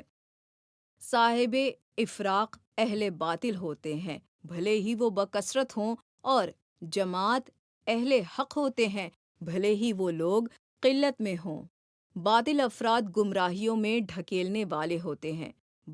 باطل کی مدد کے لیے تعاون کرنا خیانت اور فرومائیگی ہے۔ جس نے باطل کی نصرت کی وہ آخر کار نادم ہوگا۔ جو باطل فعل کا مرتکب ہو اسے راہ عمل ہلاک کر دیتی ہے۔ جو تمہارے لیے جھوٹی گواہی دیتا ہے وہ ایک دن تمہارے خلاف بھی جھوٹی گواہی دے گا۔ وہ کبھی عزت دار نہیں ہو سکتا جس نے باطل یعنی جھوٹ کی پناہ حاصل کی۔ باطل کو استعمال کرنے والا عذاب و ملامت میں مبتلا رہتا ہے۔ امیر المومنین علیہ السلام سے پوچھا گیا، حق و باطل کے درمیان کتنا فاصلہ ہے؟ آپ نے فرمایا، 4 انگل کا۔ پھر آپ نے اپنا ہاتھ اپنے کان اور آنکھ کے درمیان رکھ کر فرمایا، جو کچھ تمہاری آنکھوں نے دیکھا وہ حق ہے، اور جو کچھ تمہارے کانوں نے سنا تو اس کا اکثر حصہ باطل ہوتا ہے۔ اگلا باب، بخل۔ کنجوسی تمام بدترین عیوب کا جامع ہوتی ہے اور ایک ایسے زمام یعنی لجام ہوتی ہے جس سے تمام برائیوں کی طرف رہنمائی ہوتی ہے۔ بخل ننگ و آر اور بزدلی عیب سے ہے اور فقر و تنگ دستی ہوشیار آدمی کو بھی اپنی دلیل بیان کرتے وقت گونگا بنا دیتی ہے۔ تنگ دست یوں بھی اپنے ہی شہر میں اجنبی ہوتا ہے۔ مجھے کنجوس پر بڑا تعجب ہوتا ہے کیونکہ اس کی طرف ایسی فقیری بڑی سرعت سے بڑھتی ہے جس سے وہ دور بھاگتا ہے، اور وہ تنانگری اس کے ہاتھ سے جاتی رہتی ہے جس کو وہ چاہتا ہے۔ دنیا میں تو فقیروں کی سی زندگی بسر کرتا ہے، مگر آخرت میں مالداروں کی طرح اس سے محاسبہ ہوتا ہے۔ اے بیٹا، کنجوس کی دوستی سے بچو کیونکہ وہ تمہاری شدید حاجات کے وقت تم سے الگ ہو کر بیٹھ جائے گا۔ عورتوں کی کچھ اچھی خصلتیں مردوں کے لیے بدترین صفات ہوتی ہیں، جیسے تکبر، بزدلی اور بخل، کیونکہ اگر عورت گھمنڈی ہوگی تو اس کے غیر کے قابو میں نہیں آئے گی، اور اگر بخیل ہوگی تو اپنے اور اپنے شوہر کی دولت کی حفاظت کرے گی، اور اگر بزدل ہوگی تو ہر اس چیز سے دور بھاگے گی جس سے اسے اور اس کی آبرو کو نقصان پہنچنے کا اندیشہ ہوگا۔ بلا شبہ بخل، بزدلی اور حرص مختلف عزائز ہیں جنہیں سوء ظن یکجا کر دیتا ہے۔ بہت زیادہ بیماریاں بخل کی علامت ہوتی ہیں۔ صحیح جگہ پر انفاق کرو اور دوسروں کے لیے خزانچی نہ بنو، یعنی کنجوس اپنا مال وارثوں کے لیے جمع کرتا ہے۔ کنجوسی ملامت آور ہوتی ہے۔ بخل کے معاملے میں عطا سے زیادہ قوی نہ رہو۔ بخیل کے مال کو کسی حادثے یا مرنے کے بعد وارثوں کی خبر دے دو۔ بخل و حرص کے ساتھ کوئی نیکی نہیں ہے۔ کنجوس انسان کے لیے فقر سے زیادہ معذرت رسا ہوتی ہے، کیونکہ فقیر کو جب کچھ مل جاتا ہے تو اس کے اندر وسعت پیدا ہو جاتا ہے، مگر کنجوس و لالچی شخص کبھی وسیع القلب نہیں ہو سکتا، بھلے ہی وہ ڈھیر ساری دولت پا جائے۔ کنجوسوں کے پاس دولت جمع ہو جانا دو طرح کے قحطوں میں سے ایک قحط ہے۔ بخل اور حرص سے بچو کیونکہ اس نے تم سے پہلے والوں کو بھی ہلاک کر دیا ہے۔ اس نے مردوں کا خون بہایا ہے اور اسی نے ان سے قریبی رشتہ داروں یعنی ارحام کو چھڑوا دیا ہے، لہٰذا تم اس سے اجتناب کرو۔ لوگوں میں جو بخیل ہوتے ہیں ان کے نزدیک بڑے سے بڑے جرم سے چشم پوشی کسی کے چھوٹے سے احسان کا بدلہ مال سے دینے کے مقابل زیادہ آسان ہے۔ کنجوس کا وہی دوست ہوتا ہے جس نے اس کا تجربہ نہ کیا ہو۔ کنجوس کا جواد اور کریم شخص پر غیظ و غضب اس کی کنجوسی سے زیادہ تعجب خیز ہے۔ اپنے مشوروں میں بخیل کو ہرگز دخیل نہ ہونے دو کیونکہ وہ تم سے فضیلت کو الگ اور فقر کو قریب کر دے گا۔ دولت کو صرف بخیل ہی باقی رکھتا ہے اور بخیل عنقریب اس کا نتیجہ پا جائے گا۔ بخیل کے لیے کوئی مروت نہیں۔ کنجوسی نہ کرو کہ نتیجتاً تم فقیر ہو جاؤ گے، اور نہ ہی اسراف کرو کہ اس طرح کہ تم اس سے حد سے بڑھ جاؤ۔ جس نے اپنے احسان میں کنجوسی کی اس کا ایمان پختہ نہیں ہو سکتا۔ اشراف کے ساتھ کنجوسی کتنا بدترین بخل ہے۔ دولت کی بھرمار کے باوجود کنجوسی کتنی بری ہوتی ہے۔ اپنے پاس موجود اشیاء کے معاملے میں کسی نے کسی محتاج کے ساتھ کنجوسی کی، اس پر خدا غضبناک ہوتا ہے۔ جس نے اپنی دولت اپنی تعریف کرنے والوں کو نہ دی تو ایسے لوگ اس کے وارث ہوں گے جو اس کی تعریف نہ کرتے ہوں گے۔ جس نے خود سے کنجوسی برتی وہ دوسروں کے ساتھ اس سے زیادہ کنجوسی کرے گا۔ اگر تم بخل کو ایک آدمی کی شکل میں دیکھ سکتے ہو تو ایسے مکروہ شکل میں دیکھتے کہ ہر آدمی کی ایک آنکھ بند کر لیتا اور ہر دل اس سے نفرت کرتا۔ وہ کبھی کامیاب نہیں ہوگا جو خود اپنے آپ سے کنجوسی کرے اور اپنا مال آخر کار مرنے کے بعد دوسروں کے لیے چھوڑ جائے۔ کنجوس اور حریص کا کوئی دوست نہیں ہوتا۔ بہت زیادہ کنجوسی سب و شتم کا باعث ہوتی ہے۔ آسائش کے زوال کا سبب محتاج کو نہ دینا ہے۔ موجودہ اشیاء میں کنجوسی کرنا معبود سے سوء ظن ہے۔ کنجوس اپنی دولت میں دنیا میں اپنے لیے بھی ذرا ذرا سی چیزوں کے لیے کنجوسی کرتا ہے، مگر اپنے وارثوں کے لیے سب کچھ چھوڑ جاتا ہے۔ بخل کی کثرت مردانگی اور اخوت کو تباہ کر دیتی ہے۔ دو خصلتیں کبھی مومن میں جمع نہیں ہو سکتی، بد اخلاقی اور بخل۔ بخل وہ نفاق ہے جس سے اجتناب کرو، کیونکہ یہ مذموم ترین عادتوں میں سے ہے۔ میانہ روی کی آفت بخل ہے، تونگری کی آفت بخل ہے۔ بدترین بخل مستحق کو دولت نہ دینا ہے۔ مخلوقات میں اللہ تعالیٰ سے سب سے زیادہ دور مالدار کنجوس ہوتا ہے۔ اموال میں سے کچھ خمس زکوٰۃ وغیرہ نکالنا اللہ تعالیٰ نے واجب کیا ہے، ان میں کنجوسی کرنا بدترین بخل ہے۔ کنجوس دنیا میں مذموم اور آخرت میں لائق عذاب و ملامت ہوتا ہے۔ بخل ننگوار کا معجب اور جہنم میں داخلے کا سبب ہوتا ہے۔ بخل دو طرح کے فقروں میں سے ایک قسم کا فقر ہے۔ بخل اپنے نزدیکیوں کو رسوا اور اپنے سے دور افراد کو عزت دار بناتا ہے۔ کنجوس بہت جلد فقر میں مبتلا ہو جاتا ہے۔ بدعت۔